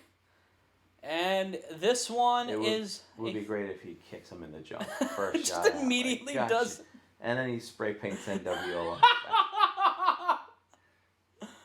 All right, we've got to get to 15 seconds, everybody. Let's see if we can do it. And we're gonna count down the final 5 seconds of this. We want you to all be a part of this. This is a moment. Here we go. And we're starting it up. There we go. Right hand by Mitrione, dancing around, goes for a leg kick. Punch to the midsection by Kharitonov, does not land. 10 seconds in. 48. There we go. Oh, close kick. tempted fate, That was a and they close- did it. they They did it. got past 15 seconds. Mitrione with a right hand, keeping his hands low, needs to keep those hands a little bit higher. Ooh. Goes for a head kick, does not land. Head kick from Mitrione. Moving around now is Mitrione, the Indiana native. Just about half a minute gone by, 45 seconds into this fight. Couple kicks from Mitrione. Trying to make sure he has distance from Kharitonov. Moving around now, low kick by Mitrione. Trying to get him up against the cage. Has his hands low. Kharitonov has his hands high. Mitrione moving a lot faster than the man who's 2 years younger. There we go. That's a word. 2 years his younger. Yes. College education, ladies and gentlemen. Right, big left hand by Kharitonov, catching him on the jaw. Moving around now. Back to the center of the cage.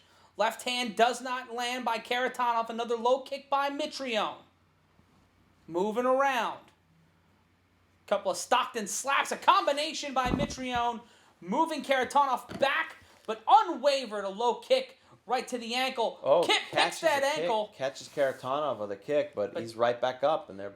Because Mitrione doesn't want this fight to go to the ground. Kharitonov can beat him on the ground. He's got to keep this fight standing. Gets him up against the cage. Maybe trying to go for a knee. A couple of left hands right to the base of the skull. 3:16 left to go in the first round. Have a drink for the working man there, Harry. And Kharitonov peeling off and getting this fight back to the center. They're facing off again, sort of just testing the pace. I mean, yeah, you're right. Mitrione doesn't want to take it to the ground for sure. Almost got caught up in a couple of those, but now just a couple of jabs here and there. And Mitrione again going for a couple kicks.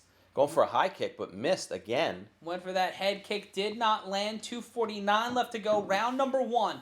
Punch to the midsection by Kharitonov. It's a lifetime to these two. 2 minutes and 40 seconds left. Kick to the back of the knee. Another quick snap jab. Kharitonov moving a little slower, so Mitrione might have been right in his assessment. Mitrione bouncing, dancing, trying to show off his agility. An uppercut attempt from Kharitonov. Caught with a left. Battling around here. And it's just more sort of feeling each other out here. Another couple, a swing and a miss from Kharitonov. Right hand, that one guided a little low, blocked by Mitrione. 2:07 left to go in round number 1 of 3. A non-title fight. And you can see some redness forming around Kharitonov's nose. Standing right at the center. Kharitonov keeping his arms up. Mitrione keeping his hands down. Punch right to the midsection. Mitrione bites it. Keeps moving on. Getting him closer and closer to the cage, utilizing that Big John McCarthy's key to the fight, trying to keep that pressure. Succeeding in the pressure game. Backing him into the cage here. Some great... Mitrione talking to Dan Mergliotta. What was he? His mouthpiece fell out. Mouthpiece fell out. Fight will continue. Not moving them back to the cage, just getting them back into the middle. Not moving them back into the position. Minute 10 left to go in round number 1 now. A big right swing hand. from Kharitonov. And the mouthpiece again coming out of Mitrione's mouth. That can lead to a point deduction if it keeps falling out of his mouth. Under a minute now. Kharitonov landing a couple big rights there. And a left. And suddenly Kharitonov coming to life with the strikes here. Catches him with that left hand, grabbing the wrist. Another punch from Kharitonov landing. Throwing the leather here late in round number 1. A left knee to the midsection of Mitrione by Kharitonov. 32 seconds left to go in round number 1. Kharitonov missing with that left hand. Back to the middle. Missing with a right. Going right past the ear of Mitrione. Landing a quick mouthpiece left. comes out again. The third time. And once again, they're just going to let it go. Stopping it. Mergliotta. He's going to deduct a point. Is he deducting a point or is he warning him? He's not. He's warning him. And Mitrione visibly frustrated. Knee by Kharitonov. And a controversial round 1 will see both men go back to their corners. I mean, I think you're going to be happy if you're Kharitonov's corner. Oh, definitely. Kharitonov having a better round than Mitrione. Mitrione getting caught with that mouthpiece flying out of his mouth three times. 3 different times. Yeah. Let us know in the chat who you thought won round number 1 as we head into round number 2. Harry, what do you think? I think, Kharitonov, some of those strikes were really huge. Really huge. And if that keeps up, that's just the first round. If that continues, this is not going to go past the second. I know that Mitrione was, he was landing a couple things here and there, but nowhere near the power. No.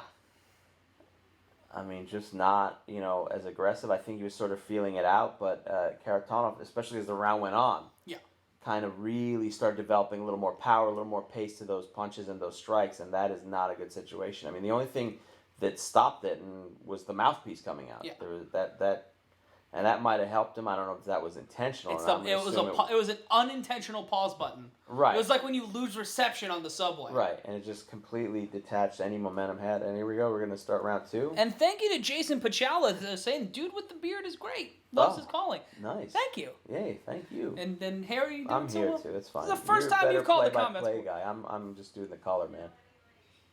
Oof, a couple big kicks. Kick. A couple Pacing more around kicks. now. And another strike. Look at that. Another. Mitrione finding that rhythm again. Another low kick.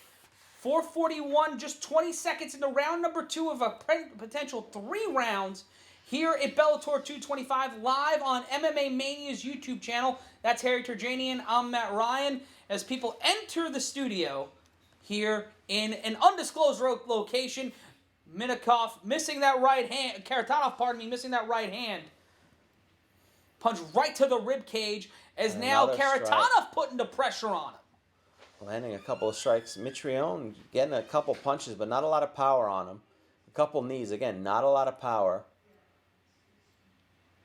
Battling back and forth. Left hand missing with that looping left hook. Pushing him off. Mitrione might have used some Paladin to keep that mouthpiece in there. Now we're throwing some leather. Yeah. Right hand by Kharitonov. Big left hand. A couple kicks there from Mitrione, but again, the power. Kharitonov landing huge. Ooh. And that mouthpiece comes out again for the 4th time in the fight. Kharitonov sends him down, and this one is all over. Sergey Kharitonov catching him with a right hand, sending his mouthpiece to one side of the cage, and Mitrione to the other, getting revenge for the low kick just about 6 months ago, getting the win in the main event. And maybe a bizarre sort of finish here as the ref didn't stop the fight. I don't know if Mitrione was... It was in motion. He couldn't stop the fight. I guess. I wonder if Mitrione... And leaving the cage, Mergliata and Mitrione is pissed. There's a little bit of confusion there that went down. I guess he's not angry at Kharitonov, at least. There's a little bit of sportsmanship there. Here's the replay's coming up right now. Right hand by Mitrione, and then that left by Kharitonov. The mouthpiece comes out. And it's almost... Mitrione does sort of stop fighting, and this might be on Mitrione. You go the right... And it pops out weird. Like, it's not like it's flying out. You see that right, and then there's that left hand, kind of a back fist. Doesn't catch him with the full fist. Pops out. And then it rolls out. Mergliata sees it, doesn't stop the action. Right hand, right on the jaw. And then a knee comes in, boom, right into the head. Drops him, and then bang. And then another hammer fist with the right hand. And Mergliata stops the fight. And a good job stopping that fight pretty quickly. It was an interesting... And then you see Mitrione pissed off, frustrated, but goes back to the fight. Yeah, a weird sort of delay from Mitrione. Upset that the mouthpiece came out, but then went and continued fighting, so there is no confusion there. Kharitonov fairly finished off the fight. He wasn't told to stop by the ref, and then just knocked him out. And Kharitonov giving his wife a dab. Why not? And Mitrione furious. They'll get the official decision. I'll be interested to see what they'll say. We'll wrap this one up when they come back. It's clearly it's Kharitonov's, but the question is where that level of confusion, there was a slight delay on Mitrione's part. He stopped, but he looked like he was continue fighting. He did continue fighting. It looked like he was waiting for Mergliata to step in again. He was like, shit, I'm going to have to eat the point. But he's like, then he immediately no-sells it and goes back into an offensive position. Then he gets clip-clopped and then is dropped. Yeah, I mean, it's just... But again, the ref didn't say to stop the fight. The ref didn't. So it is all fair. So it's not as controversial as I thought watching it first. But, I mean, there's something very odd with that 4 different times in the fight. These guys cannot just get through one fight. They cannot get through a fight without some sort of fakakta controversy. But good Prince song, by the way. Controversy? Yes. Fantastic. Underrated. Not enough radio play as far as I'm concerned. And Mitrione and Murgliata still talking about it. Mitrione is infuriated. But again, Mitrione continued fighting. The ref didn't stop it. If he fights Murgliata... But it was an interesting choice that the referee just went down to pick up the mouthpiece and took his eyes away from the fight, which I don't know you're supposed to do either. I don't know if he's mad at himself or he's mad at Murgliata. We'll find out in the post-fight press conference. And your winner. Sergey Kharitonov hitting the muscle pose, showing a sign of respect. The official decision's a win by TKO with 1:24 of the second round. And is either his wife or his translator. Maybe both. Could be both. Unfortunately, we didn't do the setup where we can hear Big John McCarthy. This is our first one. We'll figure that out. We built the studio in a day. Less than a day. Less than the amount of time that Tim Johnson had to get in the co-main event. The studio was put together. So, I mean, and also, it took longer than 15 seconds. So there you go. There's a triumph. They got a round and a third out of it? I'll take that. Yeah, there's a lot of short fights tonight. Yeah, it's 11:34. I thought we were going to be here till like midnight. Well, that's both the relief and the disappointment as an MMA fan. And you see it again on the replay. He follows it, and it's like when you lose a quarter that falls out of your pocket. It's like, all right, I lost it. I'm going to go in and get punched in the face. That's Mitrione's fault. Yeah, I give that's Mitrione's fault because he doesn't immediately say to Murgliata, hey, I need my mouthpiece back. You deduct the point. It's the 4th time it happened. That complete lack of awareness or that understanding of where you are. Well, the other question is what type of mouthpiece you're using here that flies out 4 times. 28 of Kharitonov's wins have come by knockout or submission. Only 2 decisions in his career. 2 decision victories. Looked really impressive in this fight. I mean, the power that he had was really good. It was really interesting to see. And, I mean, there's mouthpiece or not, I don't think it's very controversial. No, I would give Kharitonov that fight. Yeah. We have to see what would happen in the second round. But, Harry, we're wrapping this one up. If you liked what we did tonight, folks, let people know, especially the guys over at MMA Mania. Follow us on Twitter at MMA Mania. Follow us on Facebook, MMA Mania. And, of course, YouTube, MMA Mania. And on the Instagram machine. Follow everybody at SBN MMA. Obviously, follow across all the verticals. Follow Harry on Twitter at Harry Turjanian. You can see my social media. All of his social media is Harry Turjanian.